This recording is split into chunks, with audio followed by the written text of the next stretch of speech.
Yeah. You know, I've shut everything down and then everything back up. I don't know what's happening there. That's okay. Don't worry. You okay? Yeah, that's fine. I can hear you perfectly fine. Okay. Okay, then can I welcome everybody to Democratic Services Committee meeting this afternoon?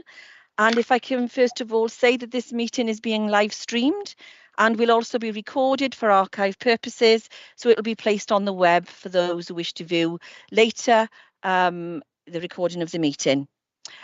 Could I also ask all members that when they're invited to speak by the chair, could they please ensure that they come online with their camera on and their audio on?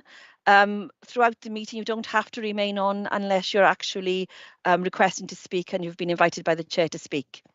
If you have any issues during the meeting with regard to your device settings, can you please contact a Democratic Services officer? And in order for the chairman to manage the meeting as best as possible, could you please ensure that you use the hand functions on the systems to show the chairman that you'd like to speak? If your hand function is not working, obviously when you come on screen, you can raise your hand on screen and the chairman can see you at that point. Thank you very much, and over to the chair. Thank you very much, Karen. Diolch yn fawr a chroeso i'r cyfarfod Pwyllgor Gwasanaeth a Democratiaeth Cyngor Bro Morgannwg. Thank you very much for joining us this afternoon for the Vale of Glamorgan Democratic Services Committee meeting.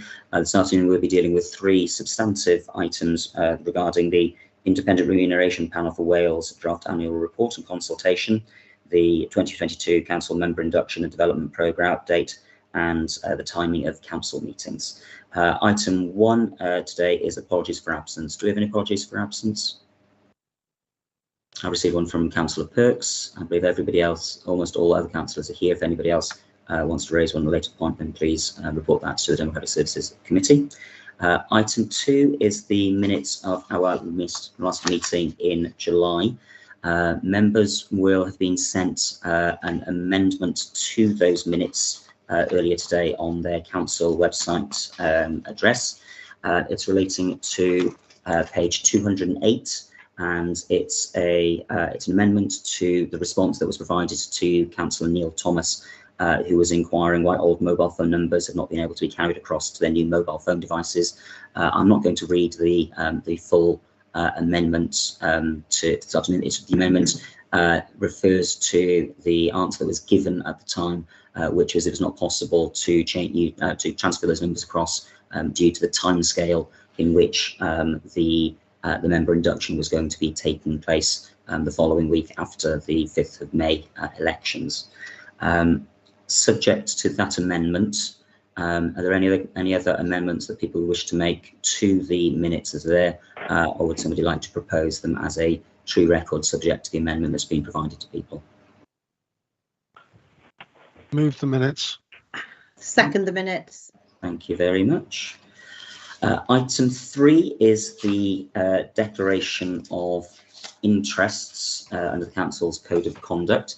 I've consulted with the monitoring officer who informs me that under the, with regards to item 4, which is the Independent Remuneration Panel for Wales, there is an exemption that applies for all councillors at paragraph 19.3.3 brackets B brackets 2 brackets C, that members are exempted from prejudicial interests with regards to an allowance or pension under section 18 of the Local Government and Housing Act 1989. However, all members who are present for item 4 will be required to declare a personal interest in the matter. With the exception of that, are there any further declarations of interest that anyone wishes to make at this point in time?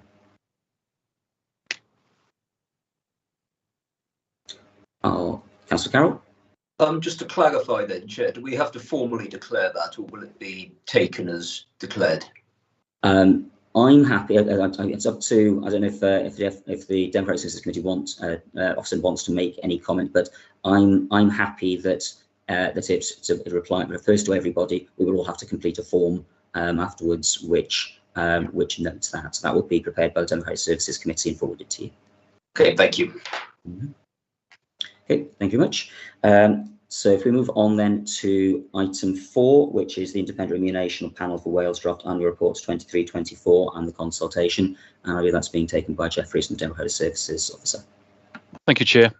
As members would have received a bundle of information in the papers, I'm not going to go into the report in significant detail, other than to highlight the main points within the report. So the purpose of the report is to apprise the committee of the IRPW's report for next year. The draft report will cover the period 2023-24, and that the IRPW are required to publish an annual report which would have an effect on that financial year, and that is in accordance with the Local Government Wales Measure 2011.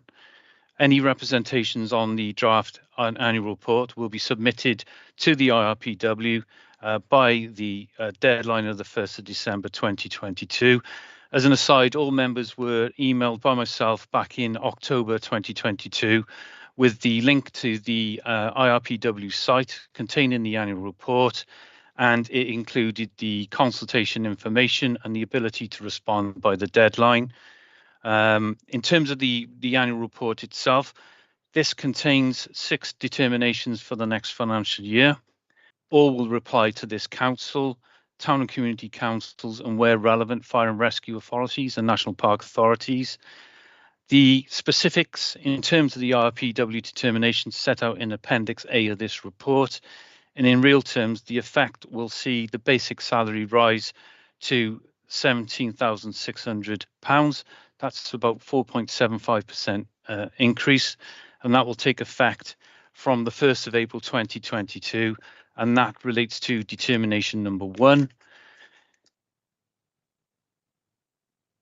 In addition to the usual IRPW consultation, this year they've included further consultation series of questions which set out in the report, consultation questions running from numbers 1 to number 5. The committee's observations are sought in regard to these matters. The report includes a proposed and suggested responses relating to questions 1, 2, 3 and 4 for the committee to consider. And the committee's observations are also sought in respect to question number 5. And just to finalise, Chairman, in terms of the position in accepting any increase, any member may forgo some or all of their entitlement in 1 year by notifying myself in writing. The recommendations are set out in the report at 1 to 4, and that is my contribution for the moment, Chair. Thank you. Thank you very much, Jeff. So what we're being asked to do today is to respond to 2 different sets of consultations.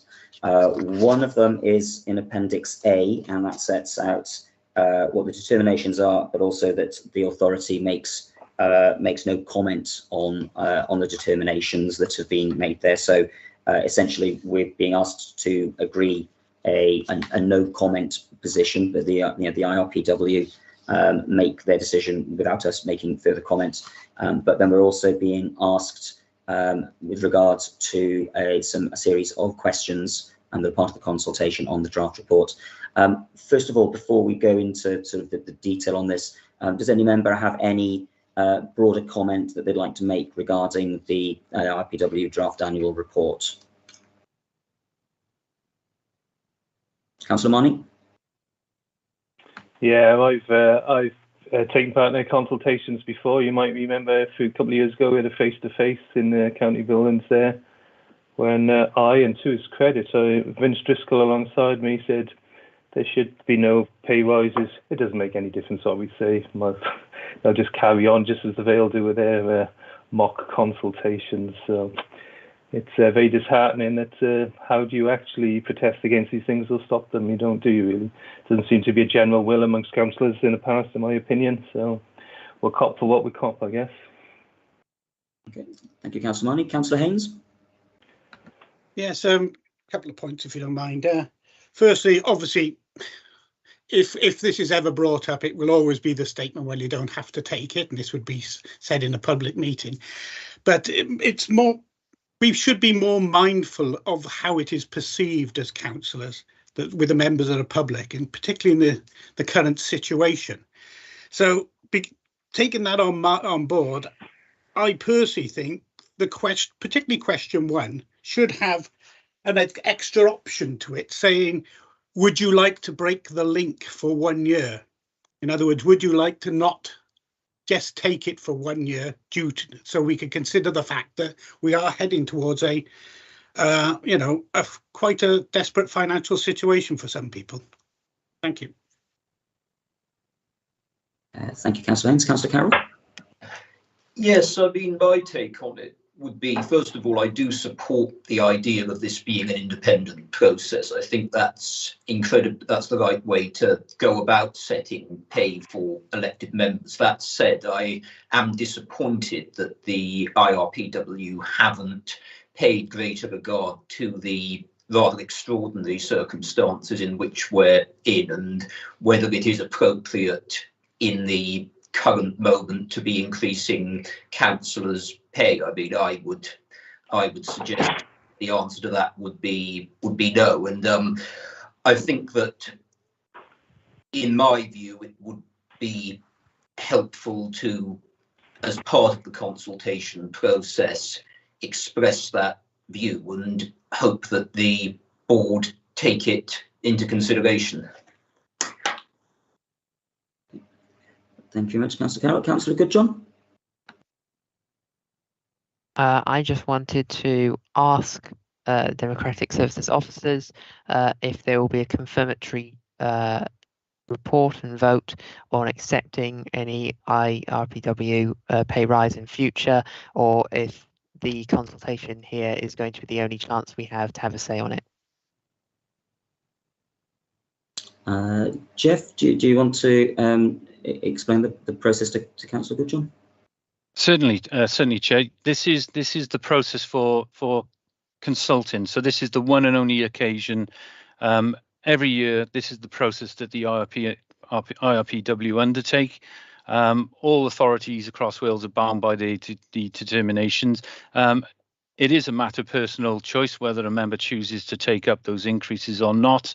And there will not be another opportunity outside this consultation for members to respond to the draft report for next year.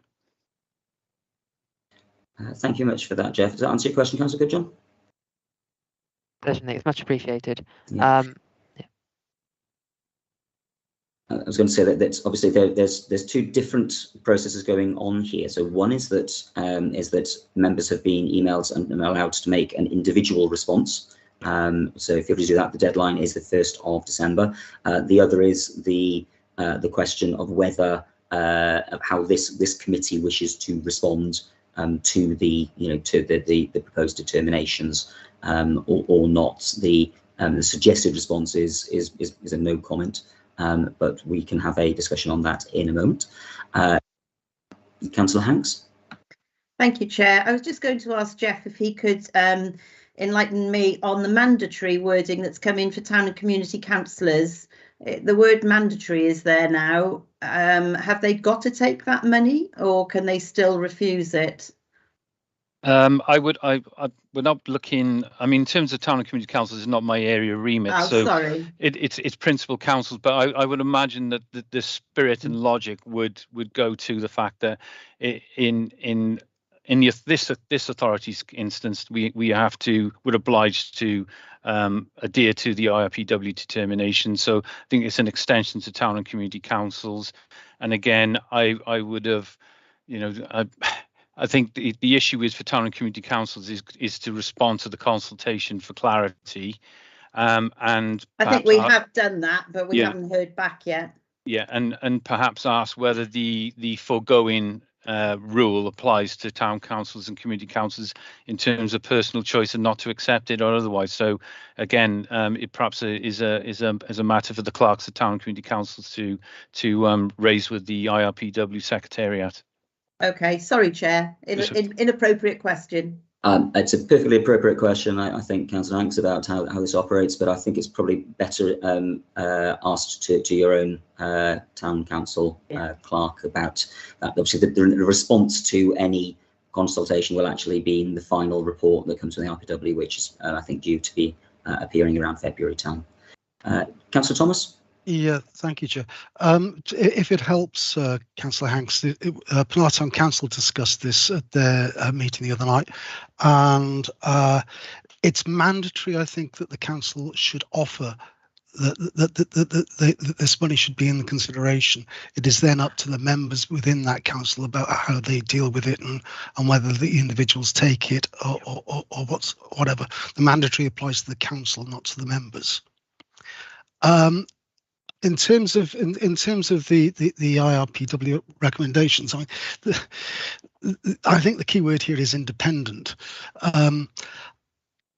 The whole point of making this independent back in not so long ago was because it was seen that it would be inappropriate for members to set their own pay levels and so on, because it was seen that some people were. Then it was believed that some people were sort of lining their own pockets and so forth, and therefore an independent body was set. I mean, most people know this. An independent body was set up in order to take that decision making out of our hands, quite rightly, I think. However, it is normal practice to listen to the independent advice and to accept it. And as has been said a number of times since, if individuals want to decline the pay, all or in part, then that's entirely up to them. But it is normal practice to accept. Oh, if I'm wrong, Jeff, does this not go to full council at some point? No, it doesn't, Councillor Thomas. It's Democratic Services Committee were some years ago delegated that responsibility to respond on behalf of the council, and that's been the method for at least probably 10 years or so. Okay, I wasn't sure. I have vague memories of seeing it going to full council, but yeah, it's not. The principle is still there. This is a matter for the independent body, not really for us to sort of start throwing spanners in the works and doing this, that, and the other. It is a fact that the workload has increased and over time, and if councils are doing the job right, then the actual remuneration level isn't. I think, as was pointed out last time we had the in-person consultation, we were told then, I think, that if we would do the job right and doing the hours that we should be doing, we were actually getting lower than the statutory minimum wage over the hours, and that should be reflected in our thinking. Thank you.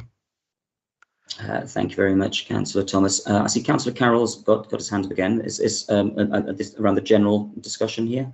Yeah, it was just, I do agree with Councillor Thomas when he makes the point about it being an independent process, but the disagreement I would have on that is that it's an independent process that is supposed to be formed and informed by a consultation. So there would be nothing to stop us putting in a consultation response as part of that independent process. And as I said, hope that those making the decision, when making their independent decision, take into account our representation. So I don't know if that would be something the committee would wish to consider.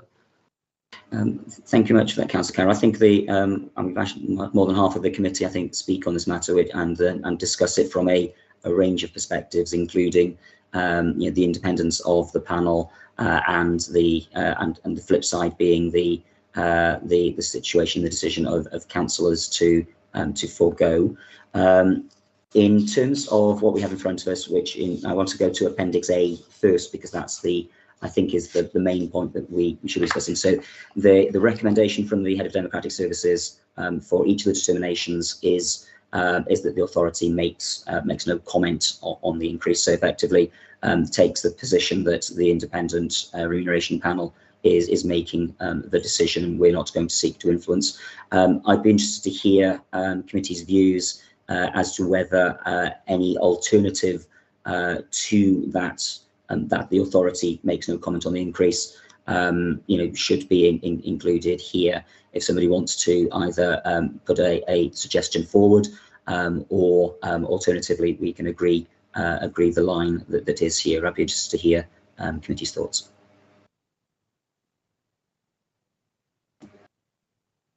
Can I then move recommendation? Ewan's got his hand up. Sorry, Ewan's got his hand up. I saw Councillor Goodjohn put his hand up first and then come back down. Was that to make a comment there, Councillor Goodjohn? Yeah, sorry. I wanted to recommend that we try and find a compromise on this, because it would be better if we're united as a committee, and that I'm sure there's a wording around that we can recommend that the IRPW have a look at giving a freeze on the basic salary without having to directly ask for one. Are you recommending that we ask for a freeze on the so instead of a freeze in cash terms, so no increase? I'm recommending that we I'd like to listen to what Councillor Carroll has to say, but if, as I suspect he's going to ask for us to ask for a pay freeze, and also Councillor Mahoney as well, that we try and find a way of putting it forward that we are recommending that they look at it again and take it into consideration that is an option that they can make. Okay, thank you for your comments there. Councillor Carroll? I mean, I would be happy with pre-texting any response that the authority made by emphasising our respect for the independence of the process, but respectfully point out to the IRPW that we are in extraordinary economic times, and that as a one-off, a freeze would be an appropriate course of action, and we would recommend that be the decision that the IRPW take, but obviously respect that it's an independent process and that we should respect that. Okay, thank you, Councillor Carroll. Councillor Mahoney?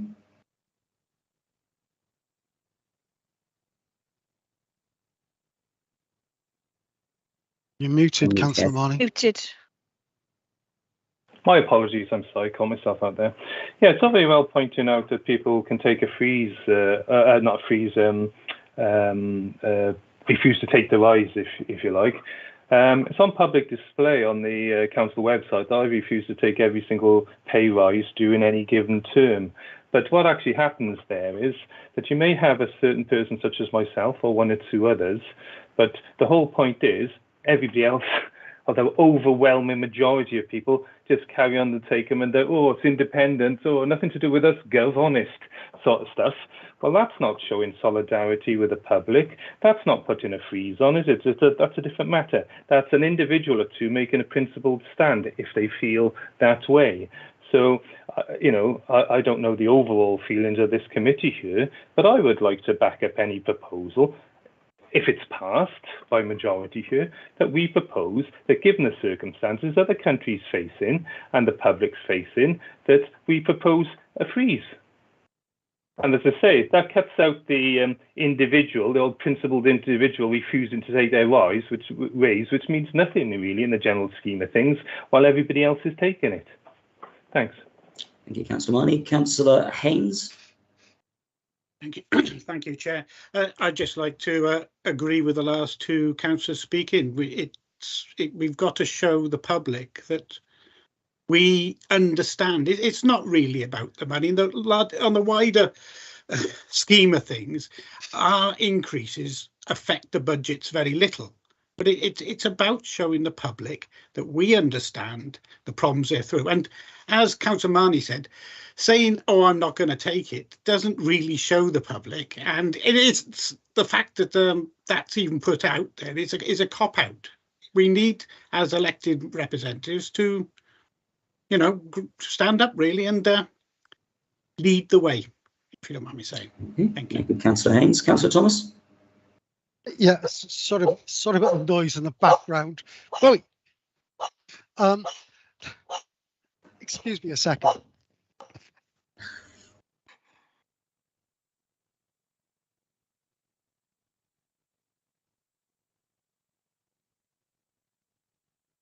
My apologies for that.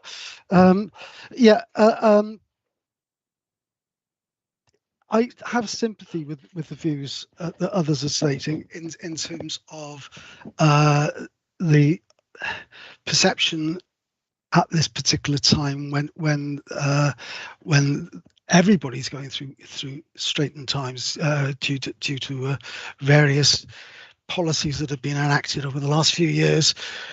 We're shortly going to be debating question 5 as part of this discussion, and the democratic nature and the need for improving the democratic involvement of people in the in local government, which is a matter of concern, I think, for everybody, or should be. And part of that, I think, includes concerns over remuneration, about the kind of income that or kind of money that is available to some people that may be excluded from the democratic process simply on terms of cost. My perception is the majority of us who are actually on the council at the moment are comfortable enough, I think, in order to be able to not take this rise if we so wished.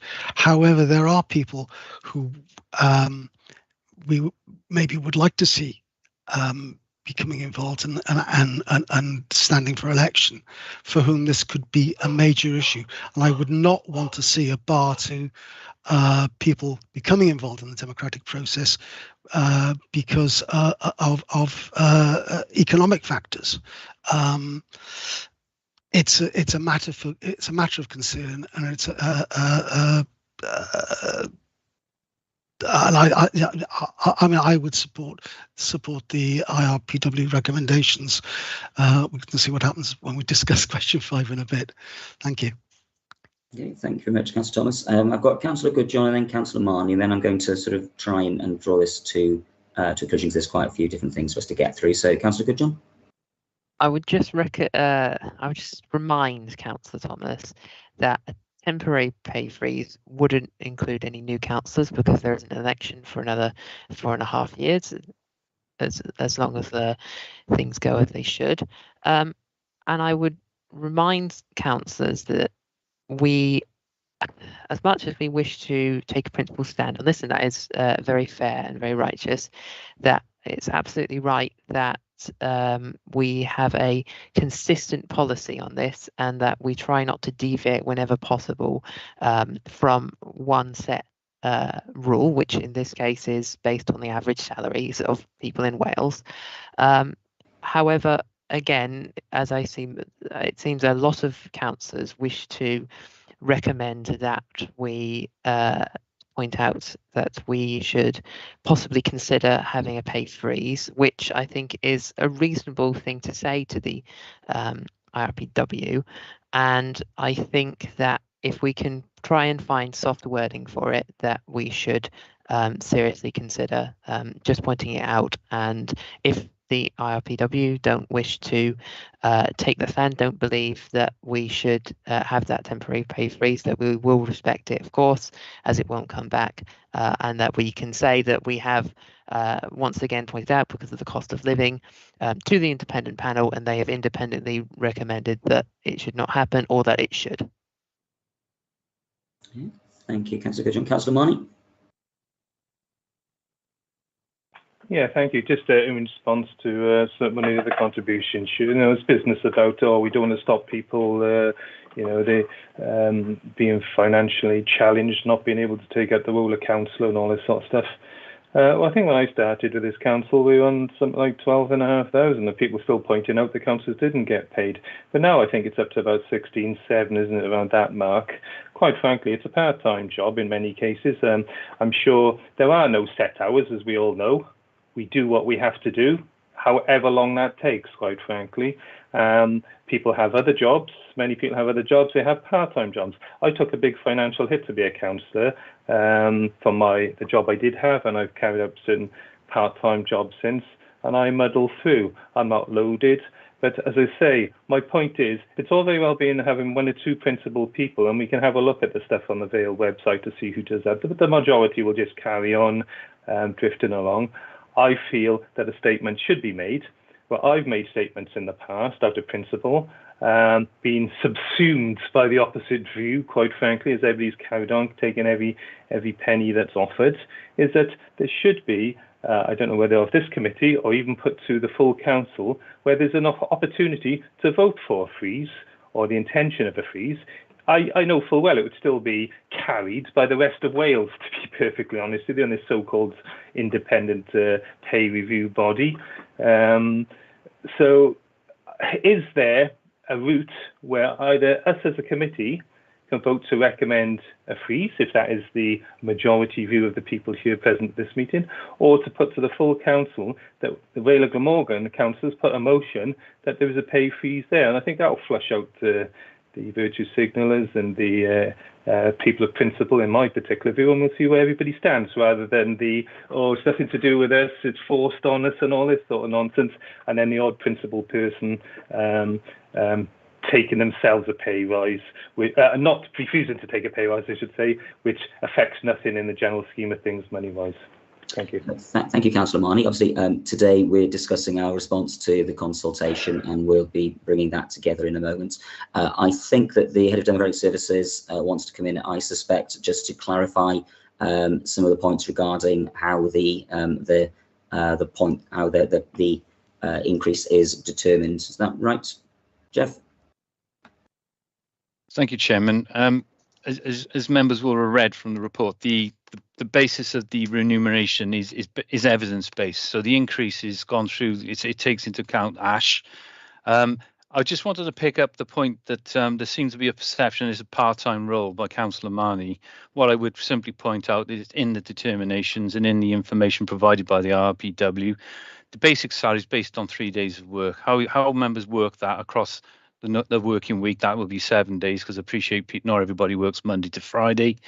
That is the in principle acknowledgement across the board that it is a level of remuneration on the basic salary for 3 days of members' input, whatever that be, sitting on committees, representing the community in the ward, representing the authority in any way on an outside body, and so on. So there's a range of activities that members cover, and the role descriptions, as members know, that's in the Constitution. The issue of trying to tie the authority to a no increase, that clearly is against the underlying principles of the IRPW. And as I've indicated in the report, it's an individual choice to forgo that. If the committee decide that they wanted to approach the IRPW in terms of a temporary freeze, and I'm assuming on the basis of the last year's remuneration for 2022-23. That's not for me to get in the way of that. That clearly is a matter for members to decide on that.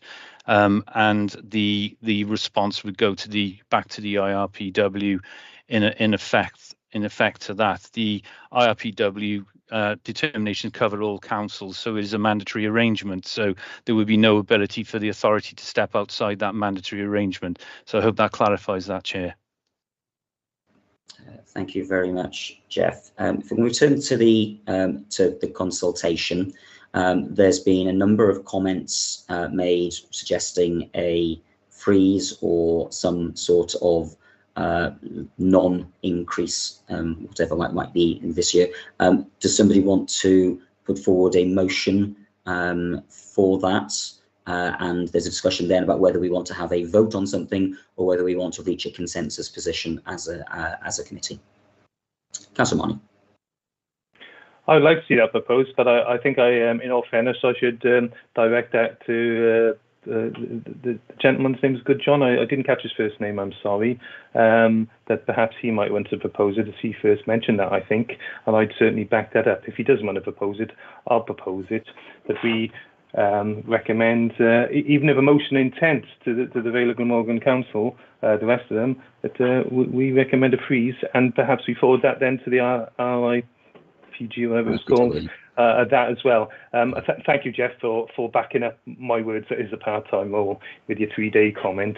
Of course, people such as myself will answer the phone 24 hours a day, 7 days a week.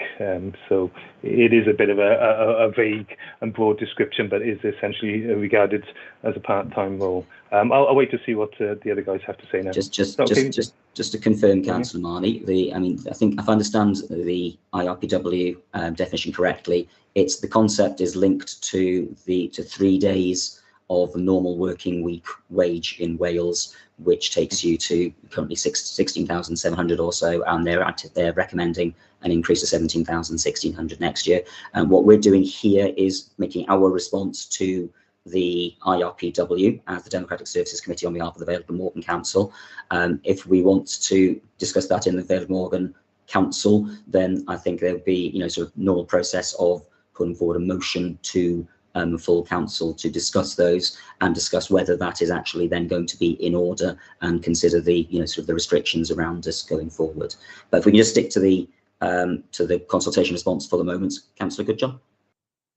Yeah, okay.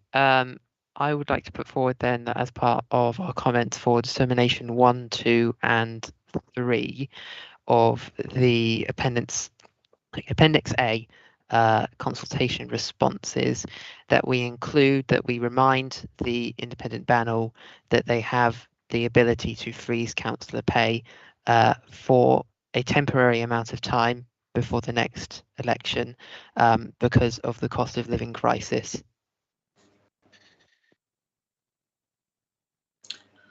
Okay, can I bring in Head of Democratic Services first? Sorry, Chair, I just wanted to clarify. This is the report for 23-24. Are we just talking in the context of the draft report? Because this is the only matter in front of the committee is the draft report for next year. So the subsequent year, you would have another draft report coming forward. So I just want to be clear that it's only covering the draft report for this current round. Okay, yeah, thank you. Just to clarify, yeah, that they have the right to freeze this year's pay. Yeah. Okay. Councillor Marnie said that I think that's a legacy hand you've got up there, Councillor Marnie. But you said you wanted to second Councillor Goodjohn if he made put forward a motion to that respect. Are you happy with that motion? I am happy with that, and I'm happy to. Thank you. Can you take down your legacy hand then, Councillor Marnie? Thank you. And Councillor Carroll. I was just going to indicate that I was happy to second, but it's already been done, so no need. Okay. So are there any other speakers for or against that motion?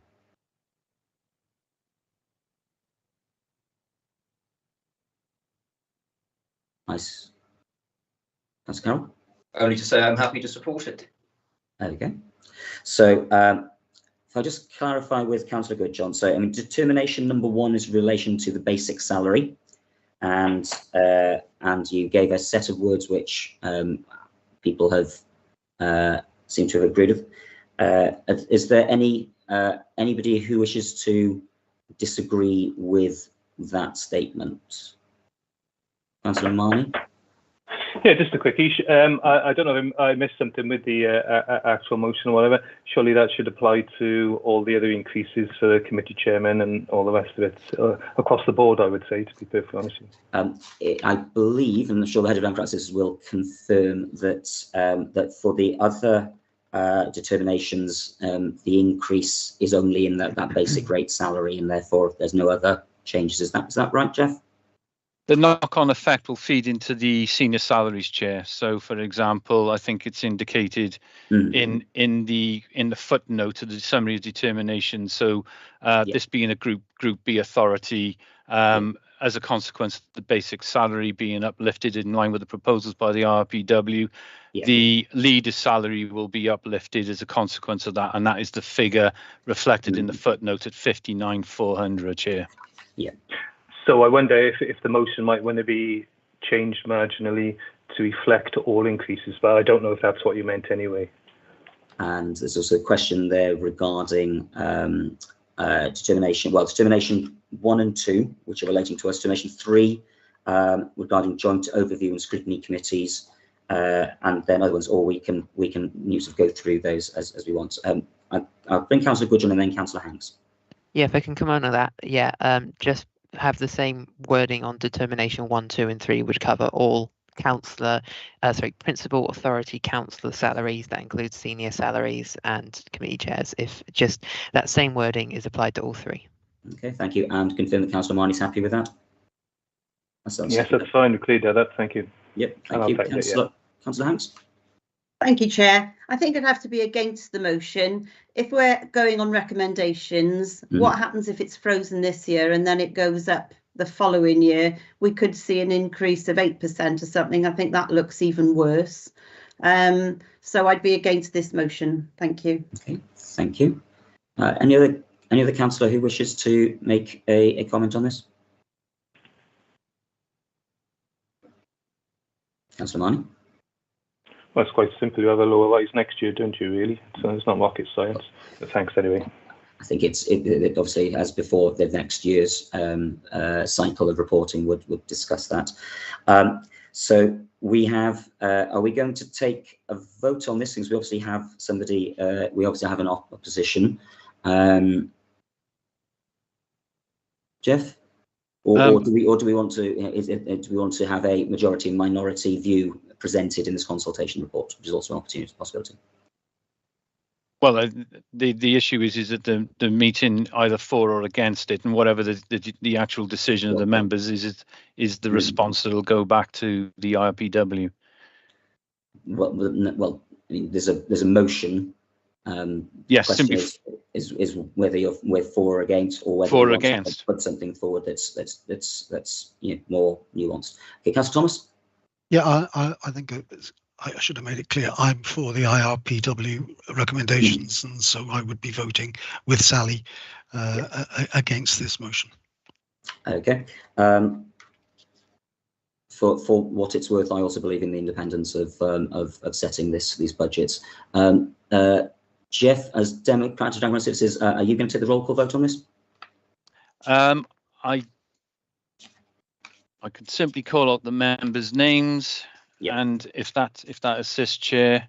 Yeah, and so this is we're voting in that case on determination 1, 2, and 3 as one composite item rather than separately. Is that okay, Jeff? That'll be fine, Chairman. Yep. 1, 2. So on determinations 1, 2, and 3. The JOST, yeah. Okay, so this will be for voting for a freeze in regard to determinations 1, 2, and 3. Okay, so for Councillor Goodchon's motion. So if we start with Councillor Johnson. Against. Councillor Haynes. I'm for the motion. Councillor Carroll. For. Councillor Goodjohn. For. Councillor Hanks. Against. Councillor Marnie. For. Councillor Prothero. For. Councillor Thomas. Against. So that's clearly, Chair, for. That would be 5 in favour and 3 against. There we go. So that's the response for determinations 1, 2, and 3. With regards to determination 4, which is town and community councils, do we as a committee wish to take a position?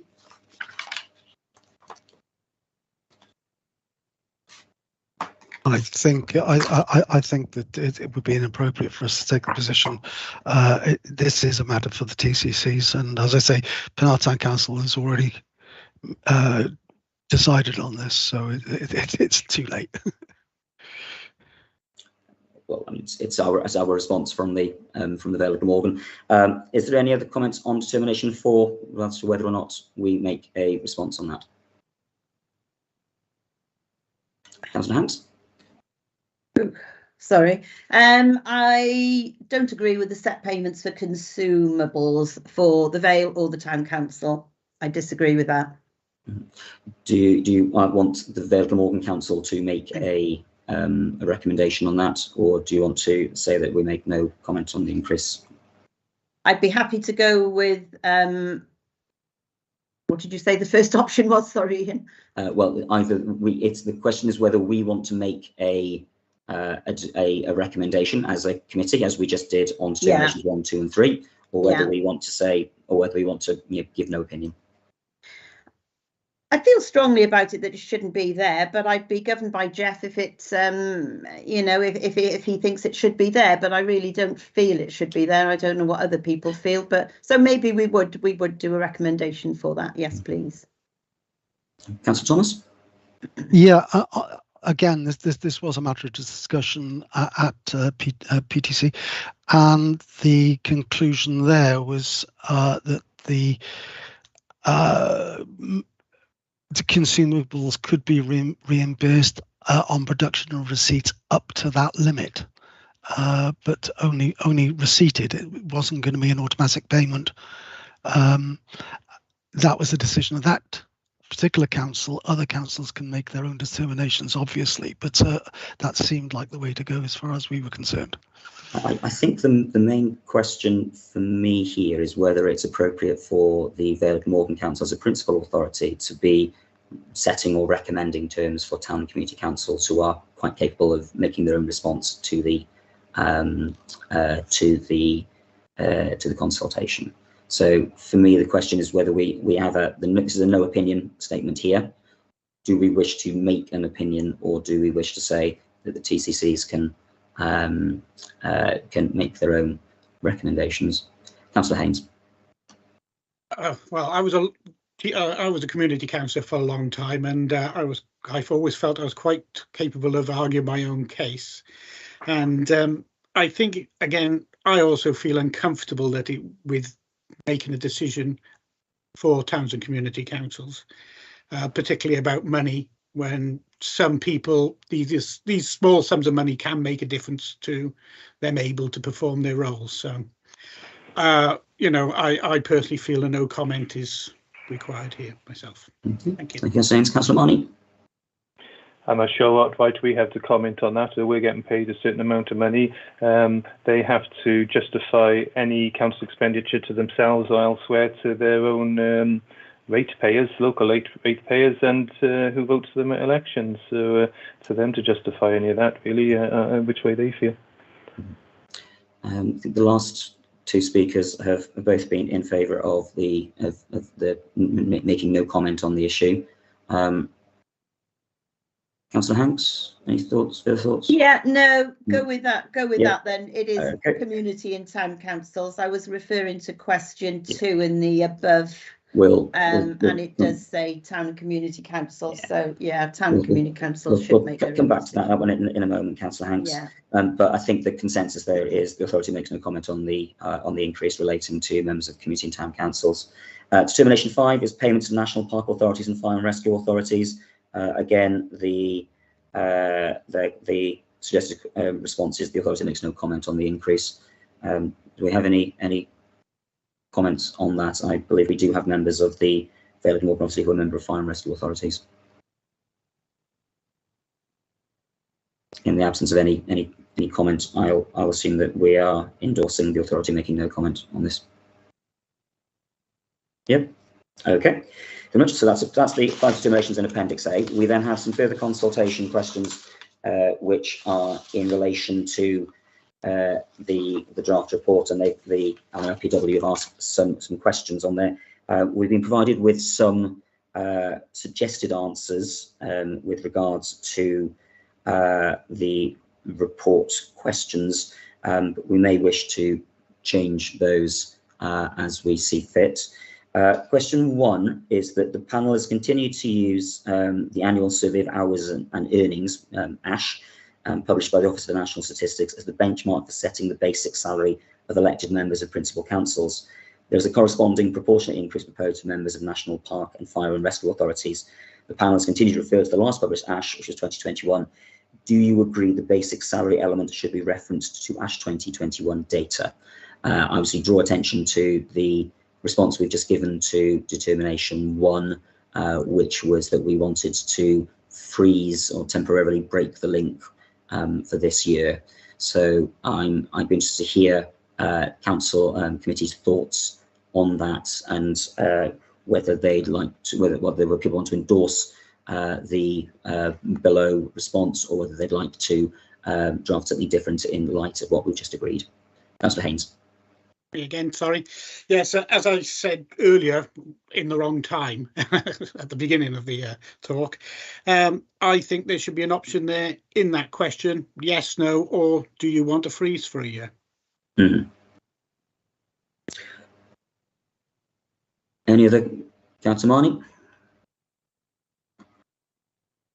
You're on mute, Councillor Marnie. Done again. I don't know if I've misunderstood this, but they're basically asking if there is to be an increase or not in any given year, that they refer to this ash thing as a reference. Not being a total expert in all of this, if that seems to be recognised a reasonable method, I don't see there's any problem with that. But it's whether, again, in councils or councillors decide to take those recommendations, which I think is what we've talked about earlier, isn't it? So I don't know about the method of calculating that increase. It's not as if they're saying, well, we'll use that method and then add on another 10% or anything like that, is it? So I don't really see how we can give much of an opinion on that, or do we need to be perfectly honest with you?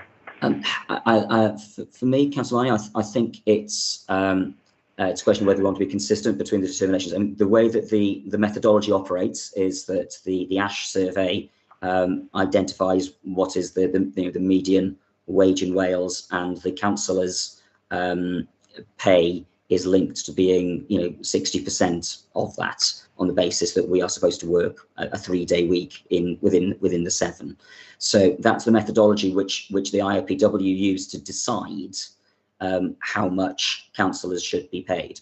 We've just made a determination as a committee that we want to freeze it. So actually we're saying we don't want you to include that, and there's obviously an increase that comes as a result of this because of inflationary pressures that are going on around around the economy and around people's wage packets. And ours are linked therefore to the wider Welsh economy, and that's what they use as the basis for operating. We've just made a determination that we don't agree with operating for this year, because we've just said that we should have a freeze. So, and the question, I suppose, and I don't know if Councillor Goodjohn is going to come in and answer this in a moment, is how we want to respond to something which says, do we maintain this transparency by keeping this, or is there a better way of doing it when we've also just said we actually prefer a freeze this year rather than an increase in line with ASH. So, but I'm not. Sorry to dive back in again, Ian. I'm not. Don't want to prejudge anybody else's comments or views on this, but we're not actually arguing about how it was worked out, are we? We're arguing whether we feel it's right in these straitened times, whether in our particular circumstances, whether we should be taking it. I don't think anybody's actually questioned, and I hadn't looked into how it's determined, to be perfectly honest. You've explained quite well there, to be perfectly honest with you. Who am I to determine these things, to be honest with you? All I know, at the end of the day, if somebody says 10%, 15% in any sector, whatever, I'll think, oh, that's a bit hefty, or fair enough, they need a percent or two, the way it's going, or something like this. I'm not arguing how it was actually determined in this particular instance. We've just declared majority-wise that we feel perhaps it should be a freeze, certainly for a year, or who knows, next year, to see how things pan out and whether the country's in a better position and local ratepayers to implement those raises. Thank you, Councillor Marnie. Councillor Goodjohn? Yeah, generally agreeing with what Councillor Marnie said. The reason that I put forward that motion is not because I have any disagreement with the way that the salaries are normally decided in any way. It's simply because of the very, very exceptional circumstances in this case.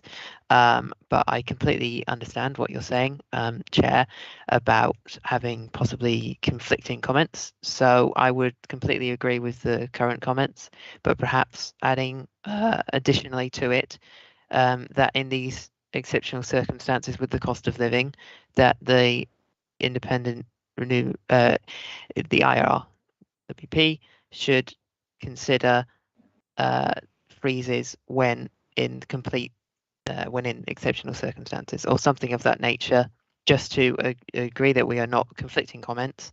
However, that we in principle have nothing wrong with how the salary is normally set. Okay, thank you much. So are you moving that as essentially as a motion / amendment to the existing comments that have been provided? Yeah, that we just add into the end that in these exceptional circumstances with the cost of living, that a freeze should be considered. Mm-hmm. Okay, does somebody want to second that? I've got Councillor Prothero. Yes, I just wanted to also clarify that I support the motion of the consideration of a freeze, but I in no way want my vote, and for the other 4 people who agree with this, to be a position for the whole authority. I think that would be wrong. It isn't for me to determine whether everybody should take a freeze on this, and I'm not doubting the independent panel's decision on how they reach a percentage increase on an annual basis. So I just wanted that to be clear. Okay, thank you, Councillor Prothero. And this is, I think as was explained earlier by the head of Democratic Services, we are responding to this consultation, IRPW consultation, on behalf of the Vale of Glamorgan Council. However, obviously the Vale of Glamorgan Council will be required to implement the final report of the IRPW. If I say anything that is wrong, I hope the Democratic Services will come in and correct me. But we are making this decision. We're providing consultation response on behalf of the council to IRPW, and that response has just been that we are requesting a freeze and the basic salary and subsequent knock-on effects for as part of those. And we're now responding to certain questions within the consultation report about sort of the link between, in this case, between ASH and their findings. Sorry, Chair, just a point of order that we're reminding the panel that they can request a freeze.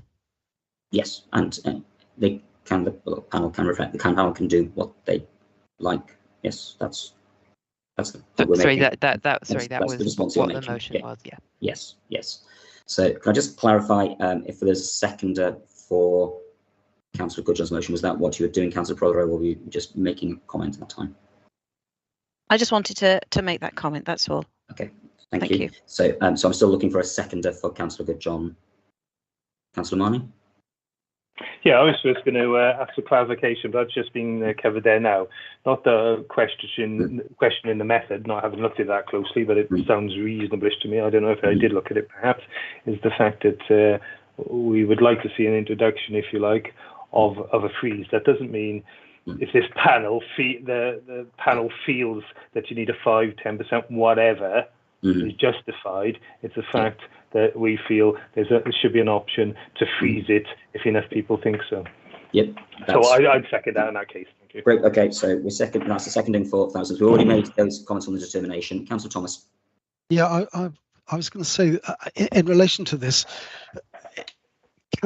would it not be better for our response on this part of the consultation to be in a narrative form, explaining the thinking, explaining that members of this panel of this committee are uncomfortable with a pay rise at this, which seems to be what people are saying, that they're uncomfortable with a pay rise at this time of difficulty for the majority of the population, and that, but that we actually continue to support the basis, the principle of the way in which the panel works in terms of the way in which they determine the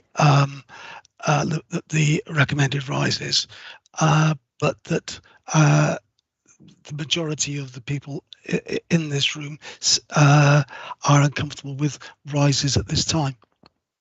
That seems to be. I mean, rather than a full motion.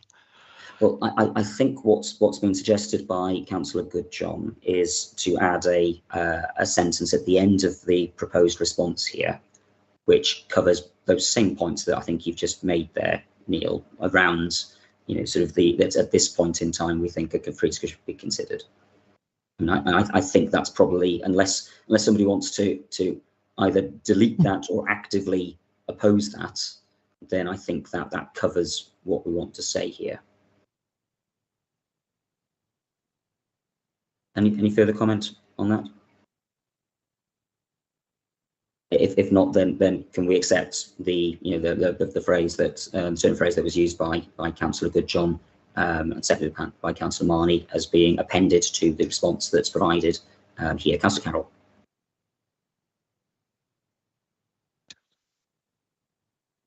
Councillor Carroll, you're on mute.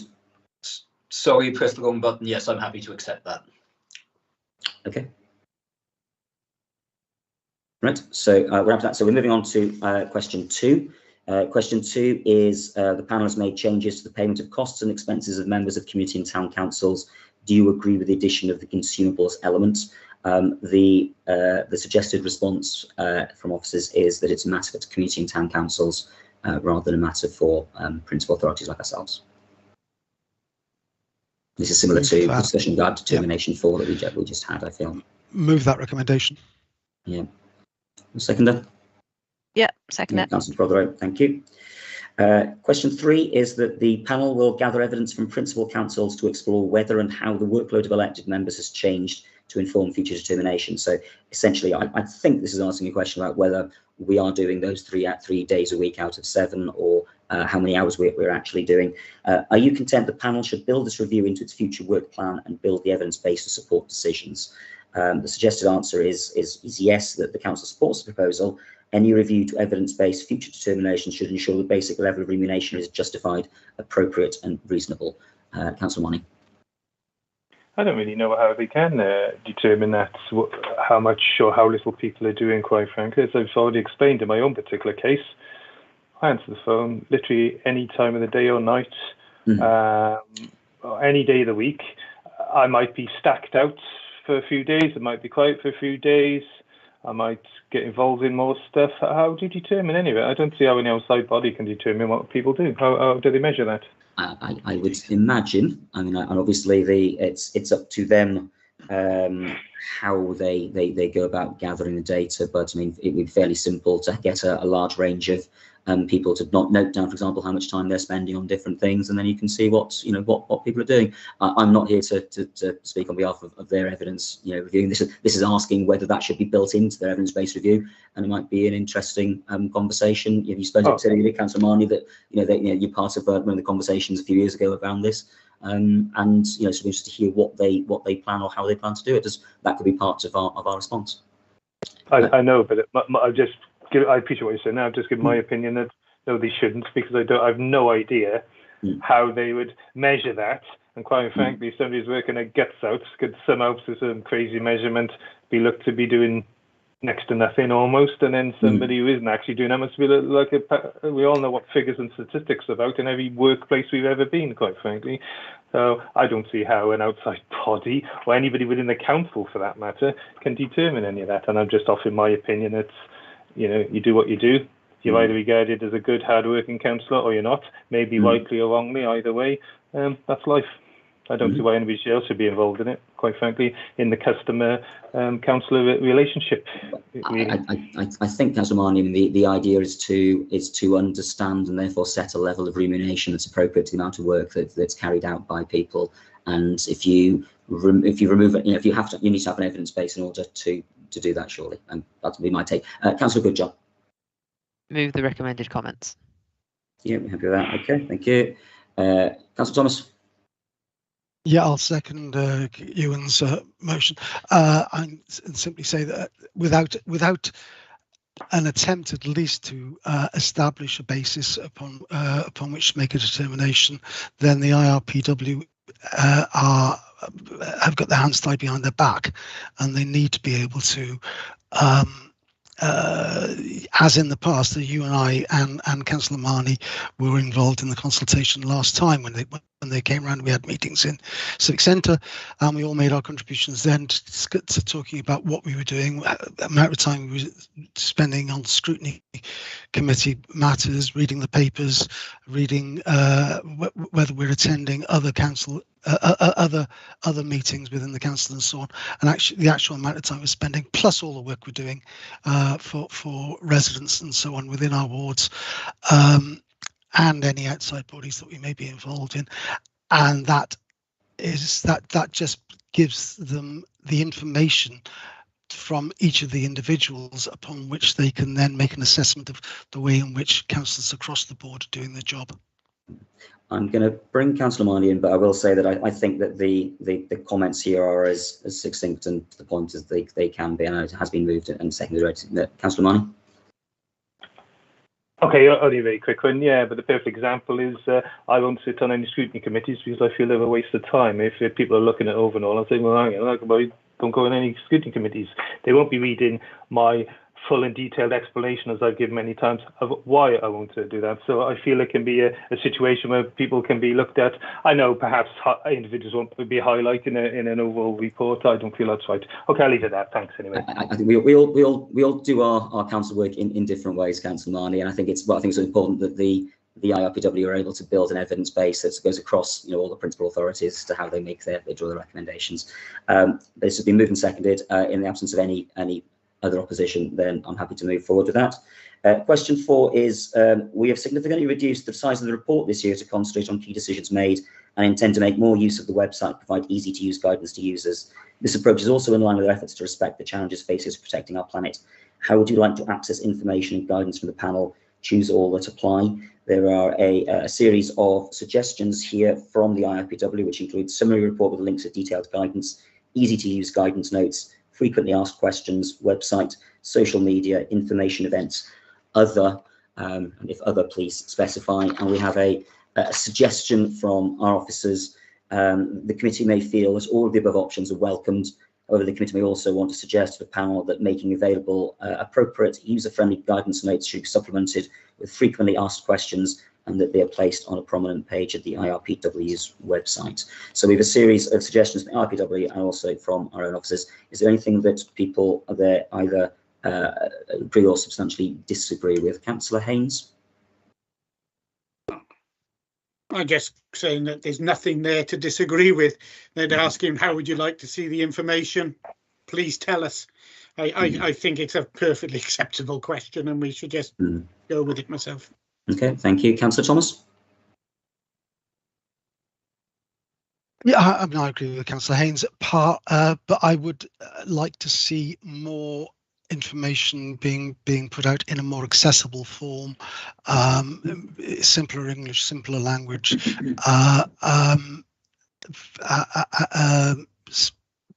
Hopefully more people will be looking at this sort of information and looking at the kind of determinations IRPW are coming up with, and it's all well and good if you're in the club and know the jargon, but it needs to be more accessible for more people. I'd like that suggested.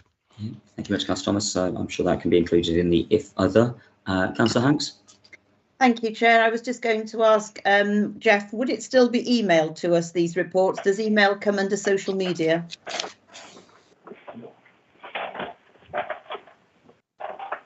To be absolutely honest with you, Councillor Hanks, I don't know. This is the methodology that the IRPW would be communicating. So I would say social media that they would put out, but obviously they're exploring the views of elected members across Wales and what they would like to see. So it's something they'd obviously be looking to shape and develop. I would have thought if Councillor Hanks is suggesting that email is an appropriate way of them communicating with members, then we can include that within the other column as well.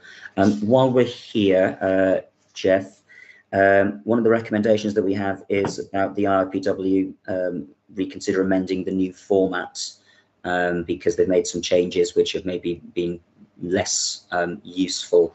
Is this somewhere to raise that? We would simply, that would be part of the authority's response if members think that's appropriate.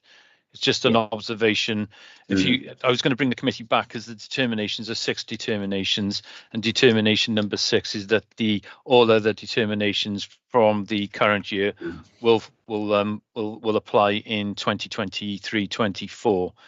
So for me to go back and look in the current round of their draft report, I've had to go back to see what those determinations are. So no doubt if I've had to do that, members potentially would have to do that, and indeed members of the community would have to do that. So it's not particularly transparent or helpful.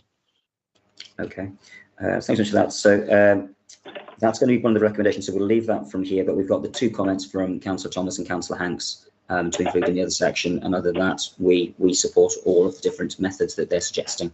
Is that correct? Great. And final question of this then is, and perhaps related to some of the comments made by Councillor Marnie earlier, the panel intend to undertake a series of engagements with all relevant stakeholders over the next year as part of the development of its forward planning and building of evidence and reverse research strategy. Have you any comments that would help the panel shape this engagement? For example, preference for online polls, holding engagement events, virtual face-to-face, which groups should be involved, how we engage prospective candidates, etc. So this is, there's no suggested response from the Democratic Citizens team. This is up to councillors to make any comments should they like to. Councillor Thomas. You're on mute, Councillor Thomas. That's it. Yep. Yeah, thank you, Chair. Part of the problem with local democracy is the lack of understanding of the roles and responsibilities of both councils and other bodies and of the members who serve on them. It's a matter of, I've got pen writing notes, it's a matter of education. The only real contact people have with their local bodies is when something either goes wrong or they're uncomfortable with something, they're not happy with a decision, or when, I mean, even when we put out consultations to the public, the response can be very, very limited. A lot of people just don't see the relevance of the local councils to them, and this lack of understanding of how what's decided by the councils, by the councillors, and by the other bodies actually does have an impact. I mean, it decides whether their bins are collected. It decides on how often they're collected. It decides whether, I mean, whether green waste is free or whether it's charged for. Some authorities choose one way, some choose another. But it's all these things affect individuals and households. I'm not sure what that is, and it's partly the fault of elected members who often don't make themselves available or don't keep their residents informed to the degree that's needed. But there is also a need for more prominent information from the bodies such as IRPW, Welsh Gov and the lot, informing them of what's going on, telling them what's happening. And we all need to get our comms better, our communications better, so people can actually engage with us better.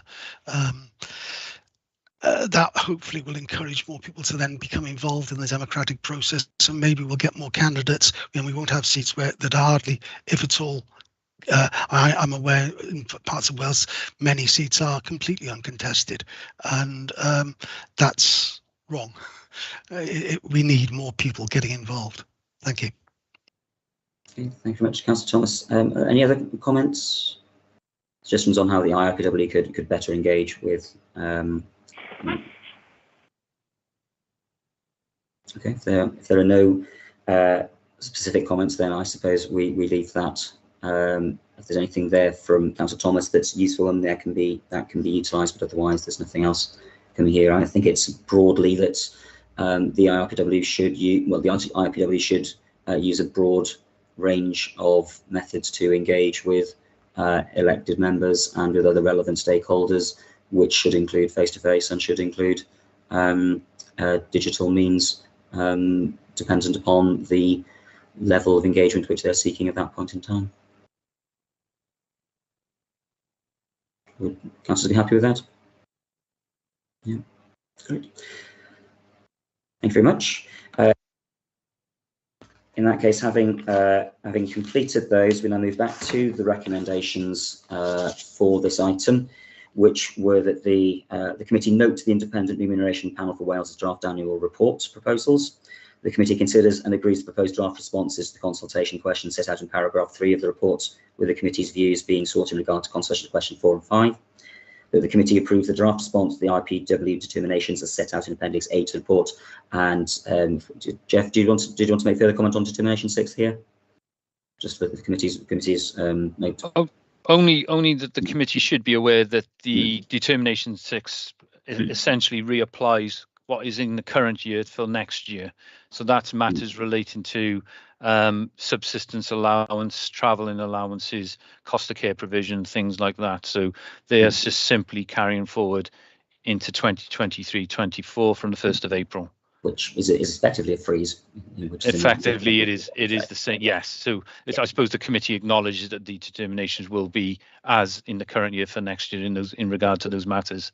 Okay, great. And then the final recommendation is the IPW be requested to reconsider amending the new format to include a list of all determinations within a single document to ensure clarity and ease of reference. So those are the 4 recommendations. Can I have someone to move and second those, please? Thank you, Councillor Thomas, and Councillor Hanks got the seat in front of me. Great, thank you. So if we now move on to item 5, which is the 2022 member induction and development programme update. And I believe Amy Rudman is taking this item. Is that correct? That's correct, Chair. Hello, good evening. Can everybody hear me? Yep. Lovely, fantastic. Thank you very much, Chair, and thank you for committee for having me along to take you through what in the most part is a factual update. The report before you sets out that the 2022 member induction and development programme has now progressed through phases 1 to 3 over the first 6 months of the 5-year political term, obviously not including the August recess we've just had, since the election earlier this year in May. As you will recall, the programme began with induction events and then progressed into pre-agreed essential and non-essential development topics. This was for both elected and co-opted members, in line with the Council's timetable of meetings and the statutory training requirements. Due to the ongoing commitment to the programme, which is being very clearly demonstrated by members so far, and the significant amount of partnership working between council officers, the programme to date has been successfully coordinated through the Democratic Services team. All active members have successfully completed an induction, and the overall attendance figure to date is 90%. It's difficult to demonstrate the scale of the overall programme and the amount of work involved in the multiple aspects of the programme through this single report. But I hope you were able to see from the papers in front of you the progression and success of the programme to date, which has been recognised both internally and externally. Appendix A before you sets out the missing 10% of essential topic attendances, and these are required before the programme transitions into phase 4 in the new year. Moving forward, Democratic Services colleagues need your consideration and approval to move on to stage 4 of the programme, as set out in paragraphs 2.8 to 2.11 of the report before you. We propose that in January, elected members will be invited to undertake a learning needs analysis to determine individual training needs. By doing so, the Council will be able to capture the individual training needs and tailor its future training accordingly, as well as ensure development sessions meet the needs of elected members over the remaining 4.5 years until the next election. The Learning Needs Analysis self-assessment attached at Appendix B, with your agreement, will be shared with members as well as uploaded onto MemberNet and can be completed electronically or manually.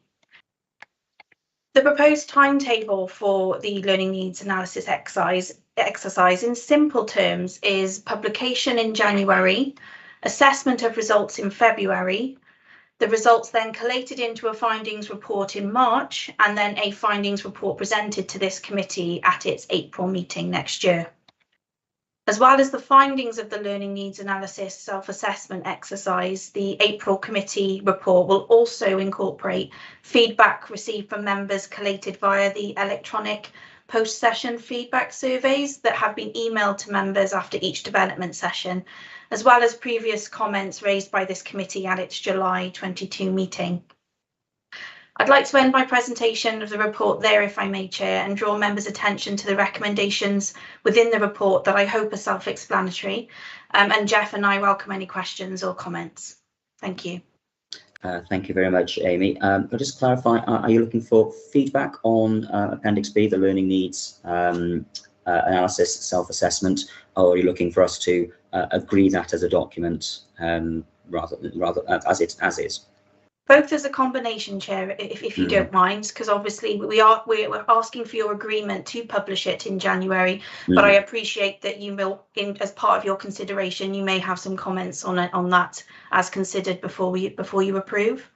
Okay, thank you very much, Amy. So the recommendations for this report are that the progresses in delivering member reduction programme 22 be noted. The group leaders be requested to ensure that group members have completed all essential member development topics before 31st December 2022.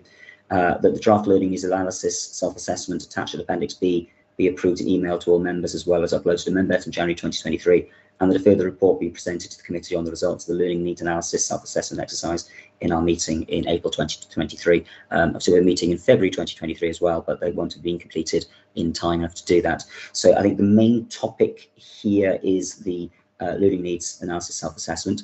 Does anyone have any comments? I see Councillor Carroll has his hand up. Thank you, Chair. Yeah, it's just a comment rather than anything specific in the report. It was just to note that I can't remember what it's called actually, the online thing on MemberNet where you complete some of the courses. I'm sure someone will... IDEV, Councillor. IDEV, that's it. I note there were problems on that. So I was presented with a list of members of our group who hadn't completed the training, and I saw my own name on there and I knew that I had, and for some reason I'd done it and then it hadn't marked it off as completed. Could we just make sure that that's addressed in future so that we don't sort of have issues with the records, and then having to remember what people have and haven't done can sometimes be quite difficult when it's weeks later. If I may, Chair, through yourself, if that's okay.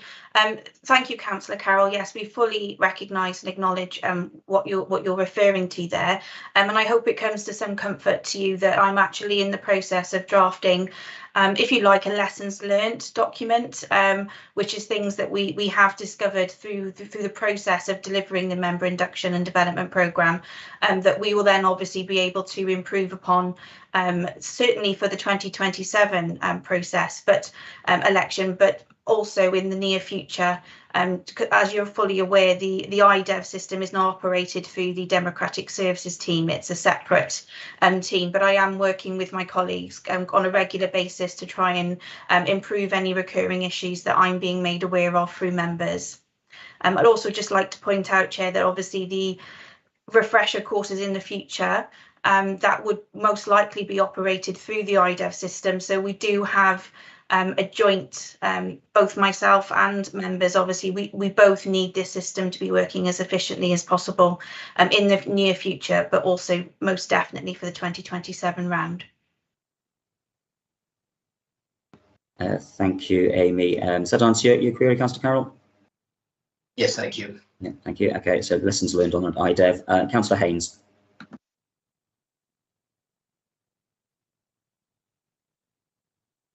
I think it's not work. I'm afraid the button wasn't working very well there.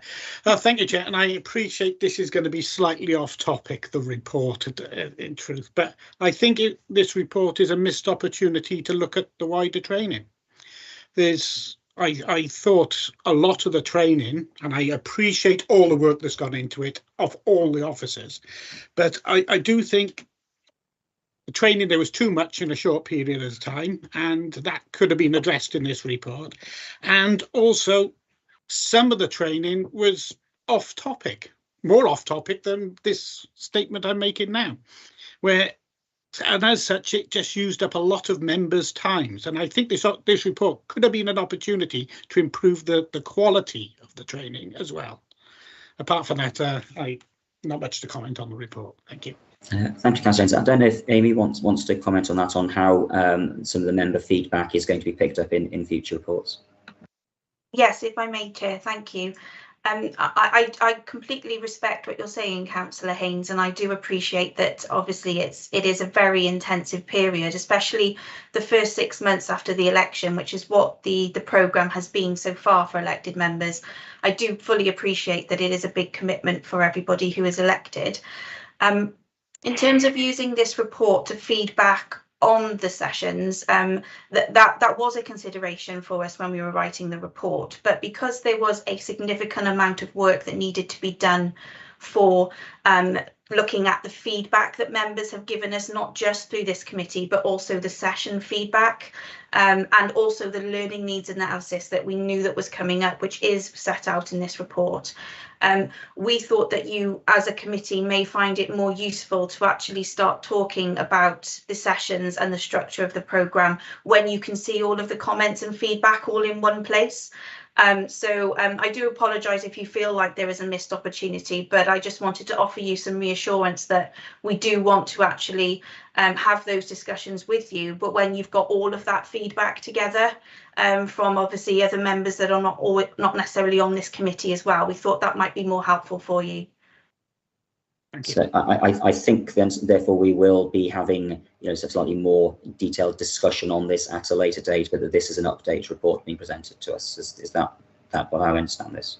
That's correct, Chair. Yes, the report before you is very factual in terms of where we are now, which is coming to the end of phase 3 of the programme. But obviously, because we're moving into phase 4 now, we needed to bring the learning needs analysis recommendations to you in order to keep the momentum going for the programme. But there's still a lot more work and a lot more opportunity for us to look at the programme as a whole, which we hope to do with yourselves in April, with your permission. Thank you, Amy. Councillor Hanks. Thank you, Chair. Amy, just a few small questions. 90% attendance rate, is that something that Democratic Services were happy with, higher or lower? The second question, can we see our individual development records online anywhere, or is that something we can't see? And I was going to say the text messages that you've been sending out are very helpful, thank you. And the refresher courses going forwards in phase 4, how many approximately are going to be offered and for how long are they? I just wondered if that could be addressed, please. Thank you, Councillor Hanks. I'll run through each of your points. The 90% in Democratic Services, we are happy with that figure. Also, obviously, we are striving for 100%, but you'll note from Appendix A that there were more topics that were available for 2022 based on feedback that we received from members that were elected in 2017. So our overall number of attendances has increased between 2017 to the recent election. And we have also increased our number of members as well. And we've also put in far more structure in terms of monitoring the attendances for co-opted members. So not that I want to blow our trumpets or anything, but in Democratic Services, to reach that 90% figure, taking into the consideration of the increases, I think we should be really proud with how that's been managed. And it has been, like I've mentioned earlier, a huge joint effort. The attitude and the commitment of members has been fantastic. But the work that's been put in from officers to coordinate that, I think, is a credit. So we are happy with that, but we are still striving for that 10%, and efforts are still going on to reach that before the end of this year, which is why you have a recommendation before you with regards to asking the group leaders to support us in that process. In terms of a member's individual development record, those are not available publicly, but each member does have a record that's maintained by Democratic Services. A copy of each individual record was emailed to each member in the August recess, just to highlight any missing attendances that may have been on there. And a member can ask for a copy of their record at any time, but it's not a publicised document. I'm glad that the text messages have been very useful. I can say from our point of view as officers, they have been equally as useful in terms of opening up more lines of communication with members. And then in terms of refresher courses, this is something that we're going to need to be moving on to in more detail with the team as we go into phase 4. So I'll be honest with you, because we haven't reached phase 4 yet, we haven't got to the nitty-gritty of what those are going to be. But the refresher courses, obviously, for mandatory topics, will obviously have to be held at certain points through the municipal term. So just by way of example, corporate parenting and safeguarding, for example, that is a mandatory topic for all members. And there will probably be a refresher around 2.5, 3 years into the municipal term. So we're not talking like refreshers every month here. We're talking about a refresher to the course you've had at the start in your first 6 months. and they will be spaced out through the rest of the municipal term. But in terms of the session lengths and when exactly they're going to happen, those will be worked out between myself and the team when we move into phase 4 with the relevant officers who will be facilitating that session. So I hope that answers your questions. Yeah, very comprehensive. Thank you very much, Amy.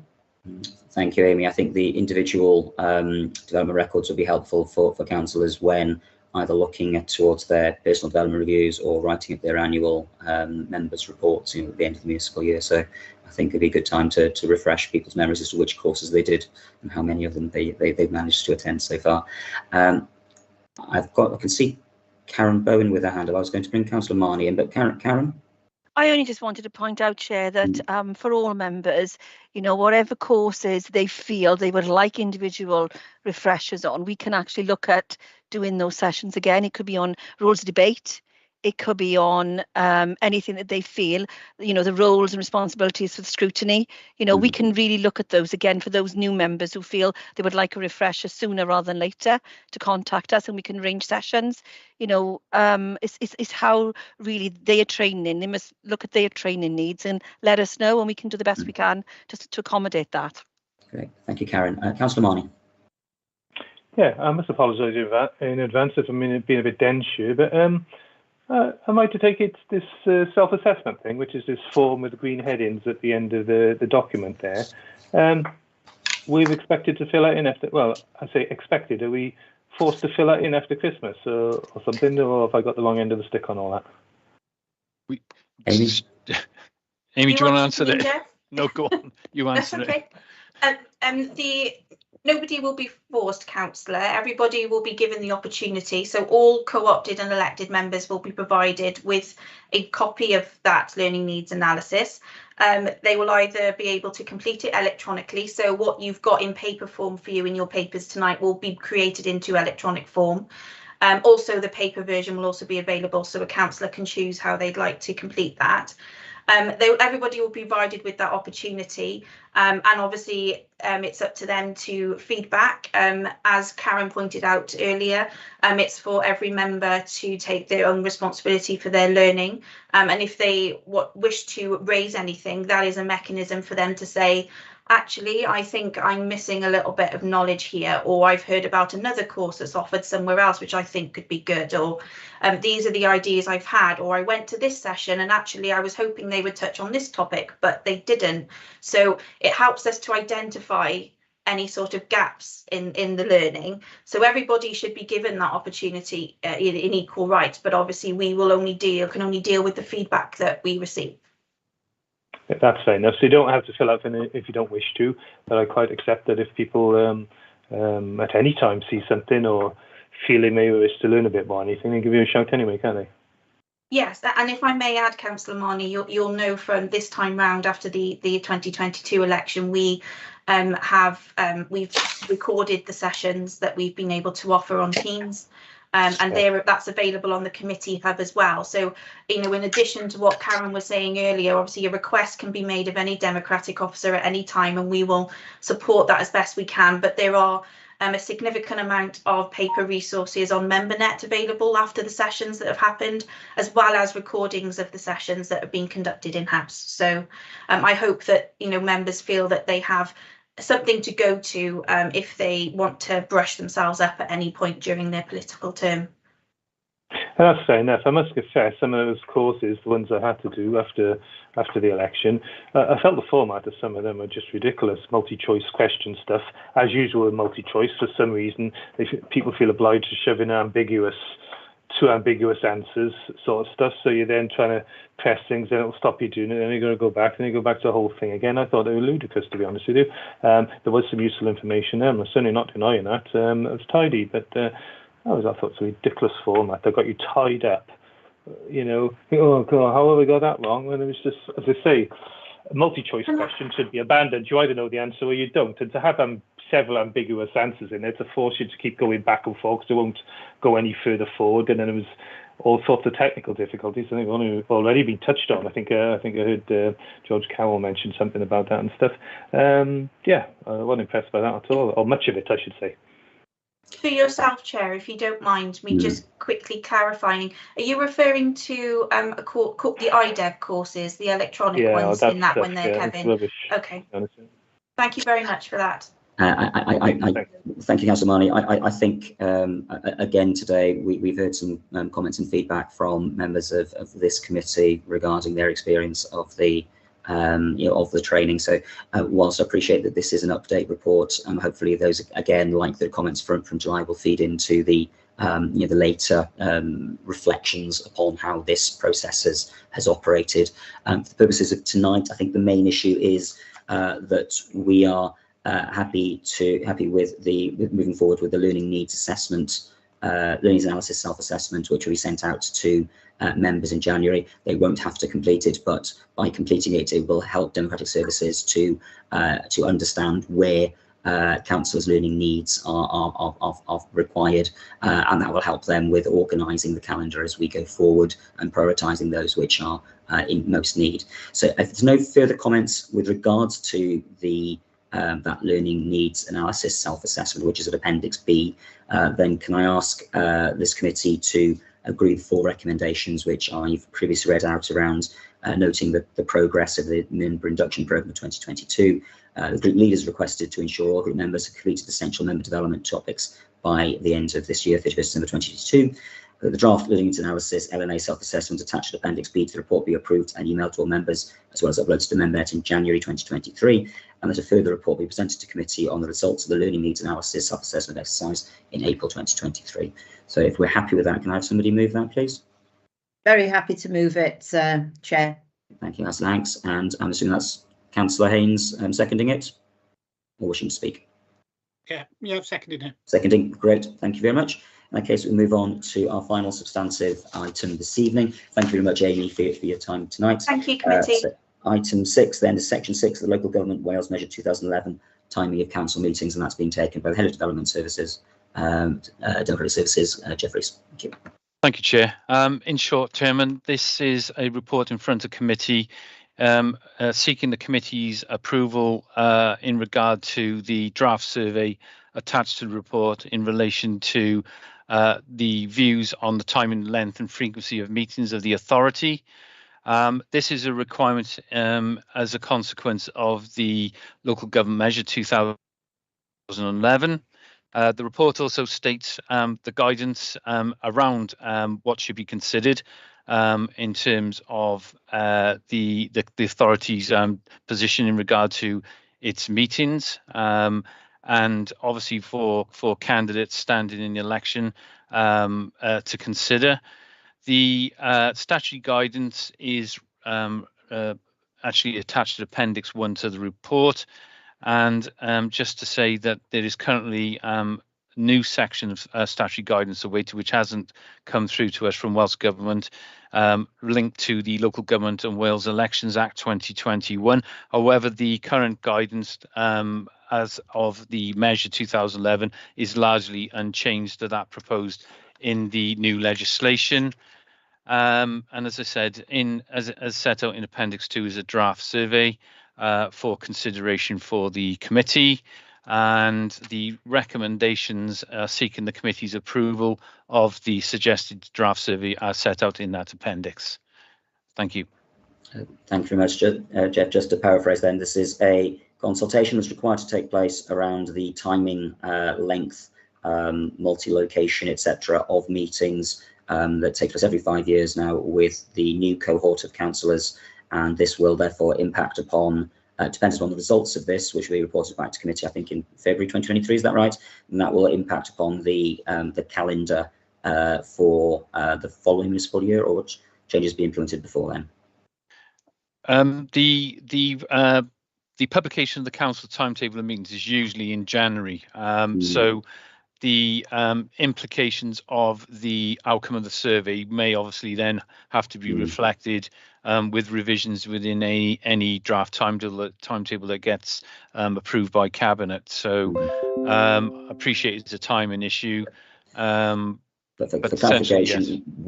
This is a consultation which we must carry out, and what's being asked of us tonight is to agree the format of that consultation. Correct, yes. Thank you very much. Councillor Good, John. Just a question for Jeff. How will the results of this consultation impact, particularly upon the chairs of committees? I'm thinking of scrutiny committees, is the example I'm thinking of, where the chairs have set their timing of meetings, and how will that be reported back to them for them to then decide what to do with that information? Good question. The presumption, as it stands at the moment, that most of the council's meetings take place in the evening, with the exceptions of licensing committee at 10, 2 o'clock cabinet meetings, and 4 o'clock planning committees. The impact on any current working will obviously have to be reflected going forward in terms of the outcome of the survey. So at the moment, yes, there is a degree of flexibility with the chairs of the committee. So it would be basically founded on the results of the survey and depending on the outcome of that survey. So the current arrangements in terms of scrutiny committees, as you said, that would need to be looked at in consultation with the chairs of the scrutiny committees. Thank you. That's great. So it won't be purely in the hands of the chairs. It will not be the chair's decision per se. It would be based on the evidence and then in consultation with the chair. What I would say is that the current arrangements for meetings will be subject to the survey. So depending on the outcome of the survey, current meeting arrangements, which are the predominantly 6 o'clock start, with the exception of some scrutiny committees, depending on those responses. The trouble is, it would be difficult to just align a response based on members of that committee. This is going to be a survey across all the committees. So if the general presumption was a continuance of the same, no change, if that was the message that came back, then we would look to maintain the status quo. It just depends on what the wider view of the council is. Can I say the recommendation in front of us is about the questionnaire, and whilst obviously people will be interested in how that will be implemented and enacted, what's in front of us right now is just the questionnaire. Councillor Haynes. Thank you, Chair. Yes, regarding the questionnaire, and maybe I've missed it, but I have tried to read it thoroughly. There's no comment on the questionnaire to do with the multi-locations. And then someone who struggles with this format, I rather meet people in person. That I would like that to be added to the questionnaire. Would you prefer these committees to be multi-location? Jeff? Or in person? That matter's already been decided by the council, Chair. The council has a multi-location meetings policy. The legislation is also prescribing that very few meetings of the council should be taking place face-to-face. So the council's bound by the Local Government of Wales Elections Act 2021. And when the multi-location meetings policy went to council, there was agreed at that point about a 12-month review.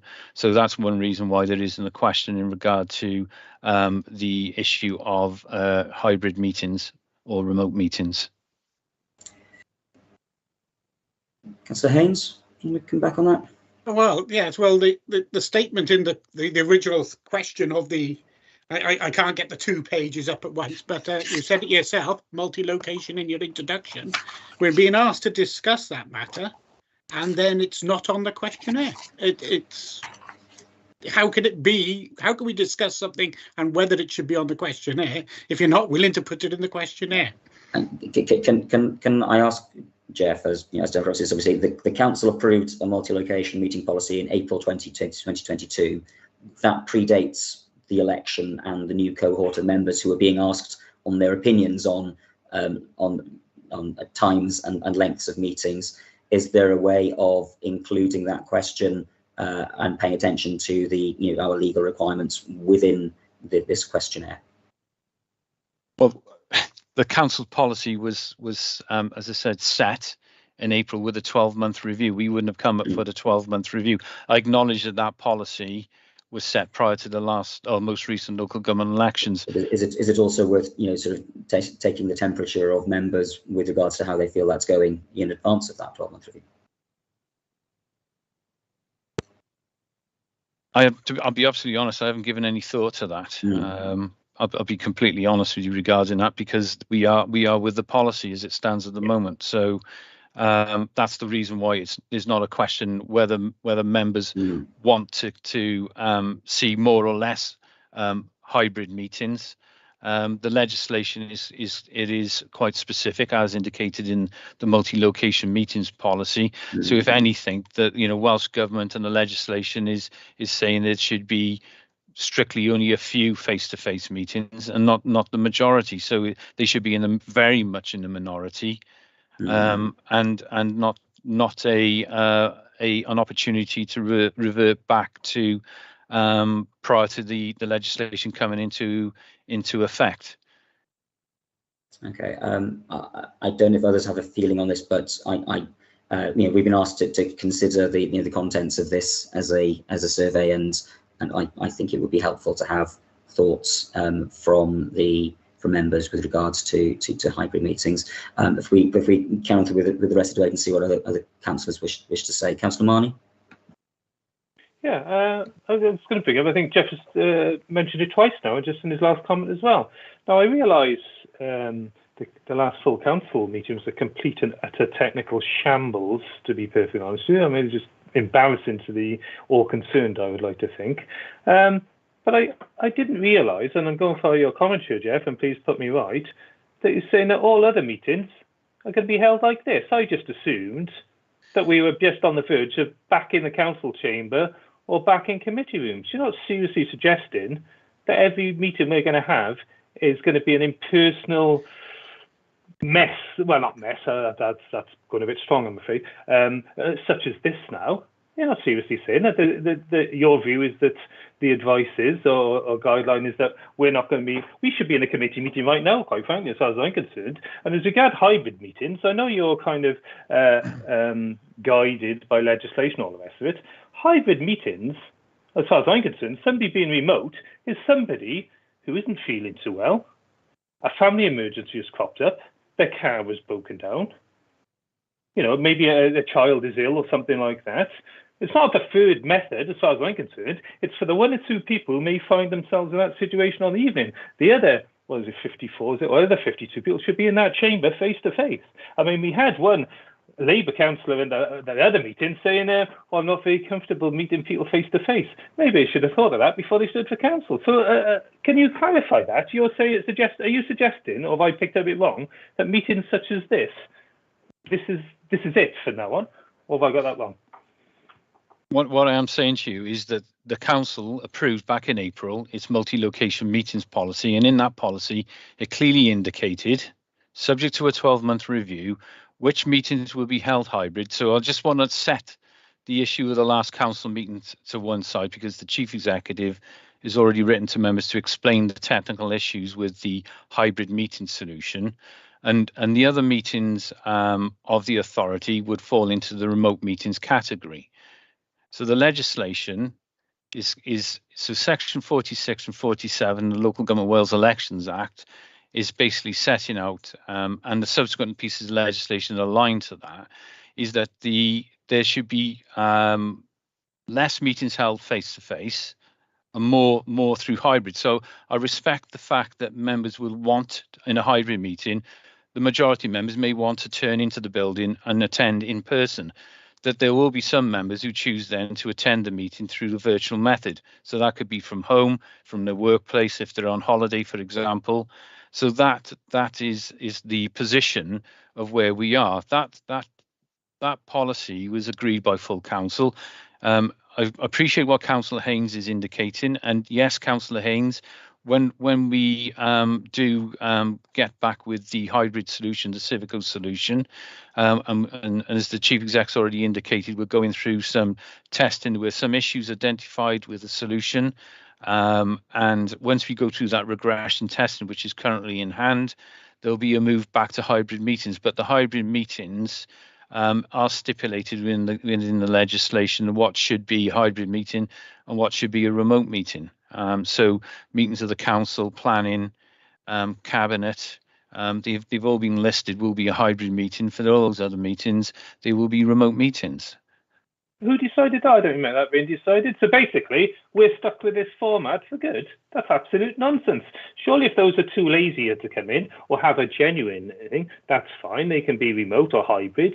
But hybrid means that those who wish to go into a committee meeting or the full, not full council meetings, but the chamber, wherever that's held, that's total and utter nonsense. I don't remember that being, I've obviously missed it, that all these little meetings, I say little meetings, no disrespect to this particular committee, are held like this. This is absolute and utter nonsense. It's outrageous.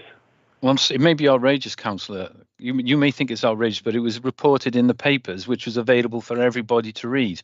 That was set out in the documentation that went to Council in April. That's what members considered in April, with the exception of members who are new members, and they wouldn't necessarily be aware of this. But members back in April last year would have been fully briefed within the documentation of what was being considered within the council's multi-location meeting policy. I'm conscious of not getting drawn into defending a policy that was agreed by elected members.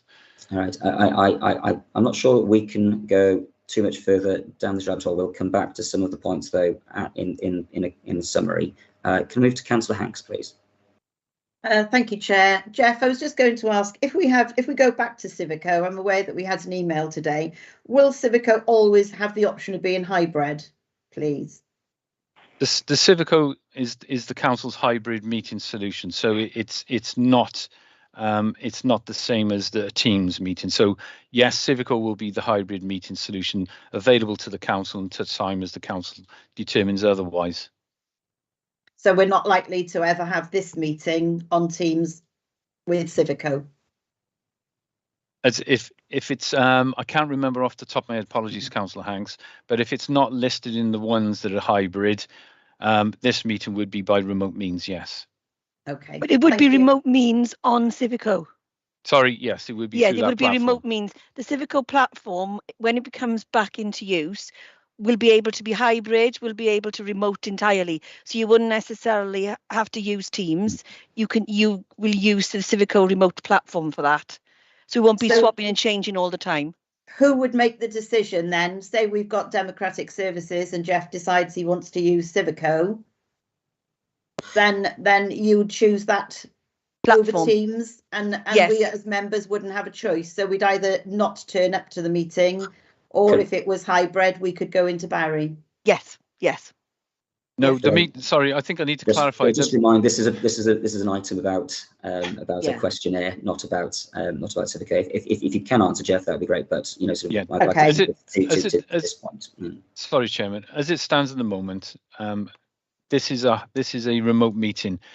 When Civico comes back into our capability to use it, the future meetings of Democratic Services would be a remote meeting held on the Civico platform.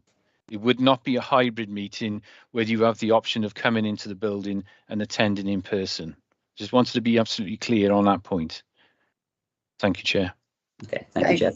Thank you, Chair. Councillor Carroll.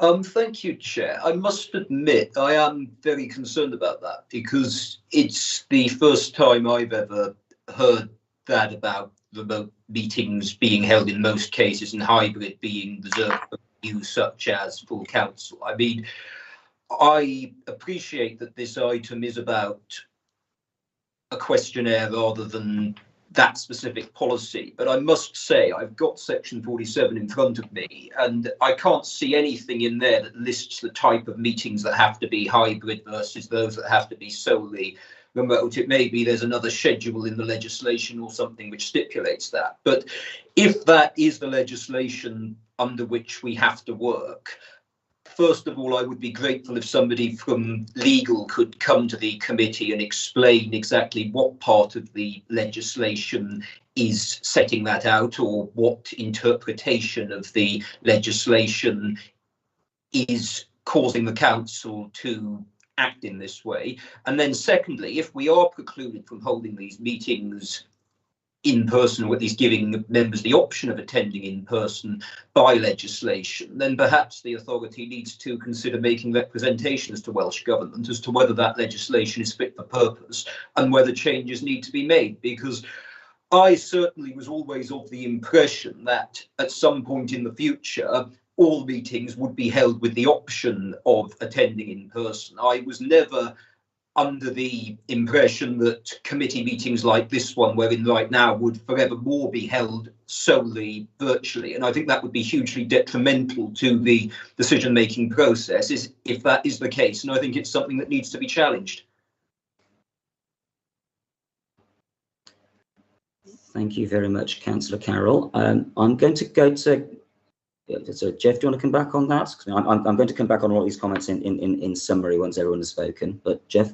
Only I would simply say in response to Councillor Carroll's comments is that the 12-month review would obviously factor in if indeed the council were to switch some of its remote meetings to hybrid by designating them hybrid. At the moment, the multi-location meeting policy is set out which ones will be hybrid and which of those meetings will be remote. So the 12-month review could factor, members when that comes back up for discussion, whether or not there should be an extension towards hybrid meetings, moving what is remote onto hybrid meetings. But the multi-location meeting. Sorry, Councillor. I just wanted to make it clear. The policy is setting out based on the legislation which ones will be remote and which ones will be hybrid as it stands at this time. Right, so if I could just come back on that, Chair, so that I can clarify, it's not legislation that's precluding us from doing that. It's an internal policy that we've set, i.e. our multi-locations meeting policy, because obviously we are at liberty to change that policy to make more meetings hybrid, should we so choose. What the council is required to do is have a multi-location meeting. Yes.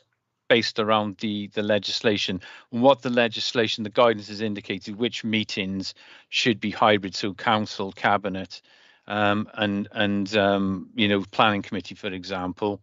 So the other meetings that are not determined as hybrid would fall into the remote category based on the guidance. Have you got any further questions, Councillor Carroll? We are at liberty to obviously follow guidance if we so choose, but we would have the option of implementing our own policy if that were our decision. It would be a matter for council to decide which meetings would be hybrid and which ones are remote. Thank you. Okay, thank you. Can I go to Councillor Haynes and then I'm going to wrap up. Thank you, Chair. Bring us back to the initial comment I made. I can't see why it can't be put on the questionnaire. The questionnaire is not in effect anti the policy. Therefore, I would like to propose that an additional box is put in there asking if we would like to have those or each individual meeting in hybrid or not. And you can use that information to adjust council policy as and when. Thank you, Councillor Haynes. And while we've been talking, I've been looking back to the multi-location policy and what was passed in the full council meeting at the end of April. I don't think it maybe had as much scrutiny as perhaps it should have done. That's a factor of some of the timing, because it sometimes seems a bit of a surprise. I think we did spend much of that discussing, I think it was probably the Welsh language elements of it. Of 18.2, following local government elections, the council will have the opportunity to determine the most suitable date and time for meetings to take place. The council will also be able to consider each municipal year which meetings will be held predominantly physically, remotely or hybrid, and also have regard to the council's diversity action plan. I would suggest that the consensual feeling of this committee, or those who've spoken within this committee on this item, has been to request consultation on the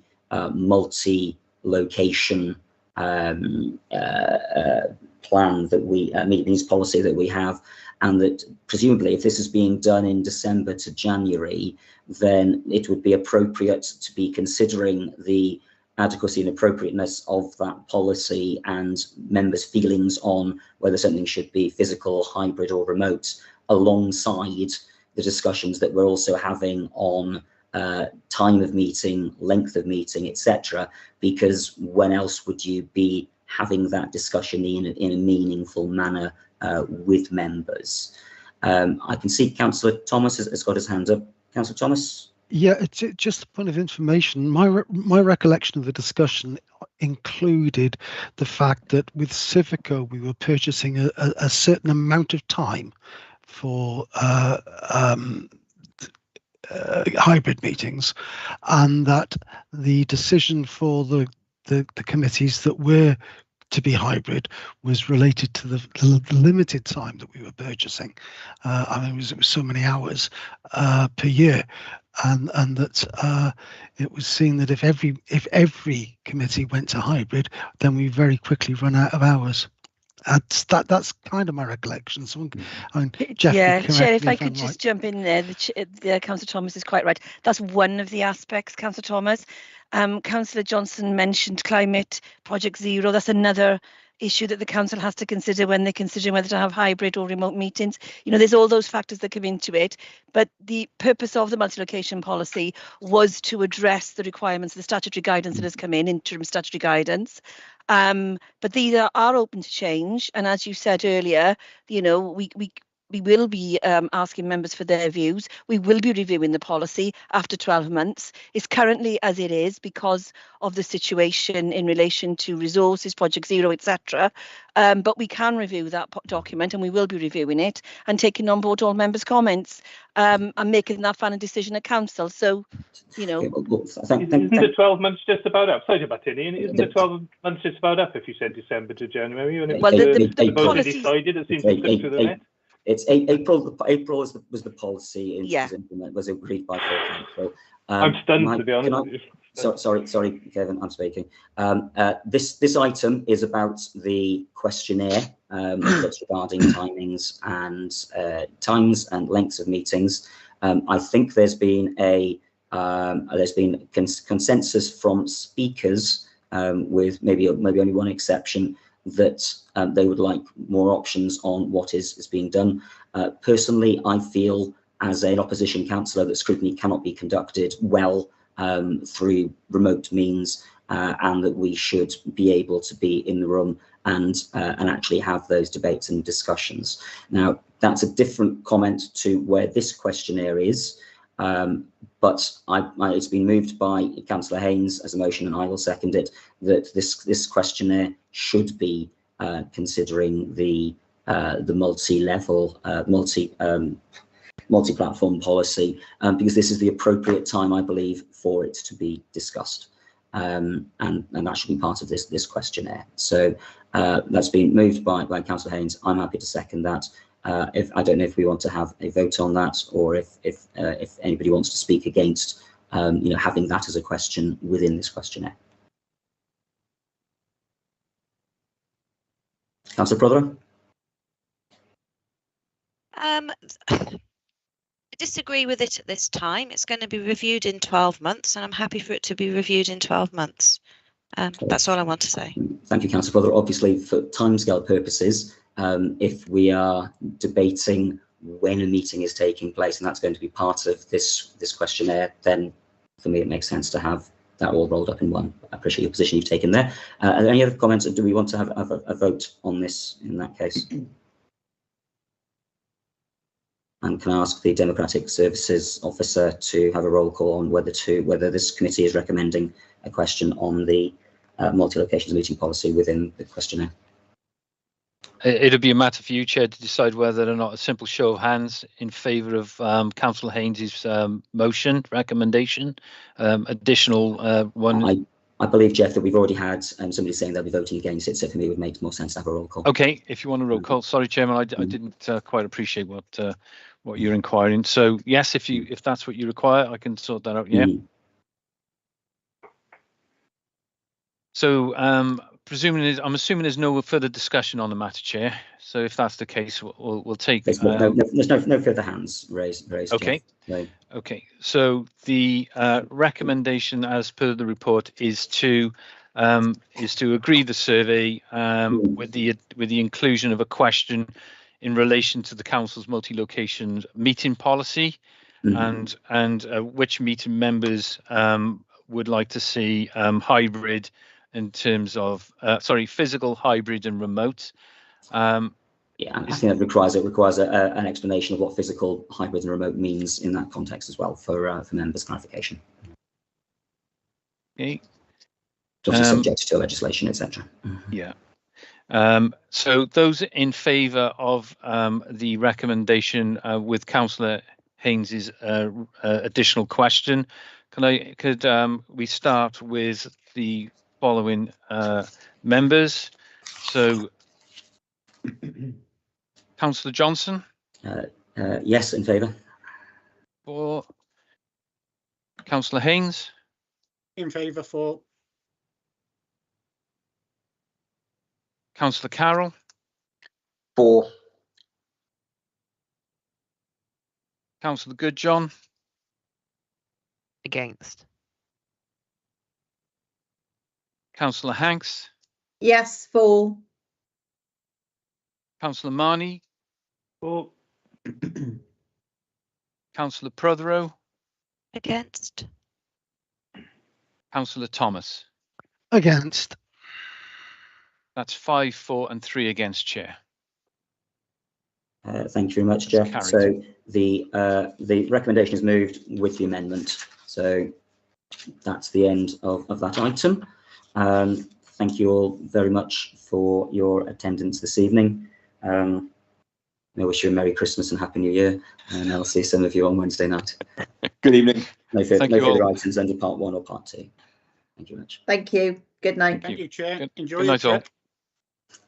Thanks.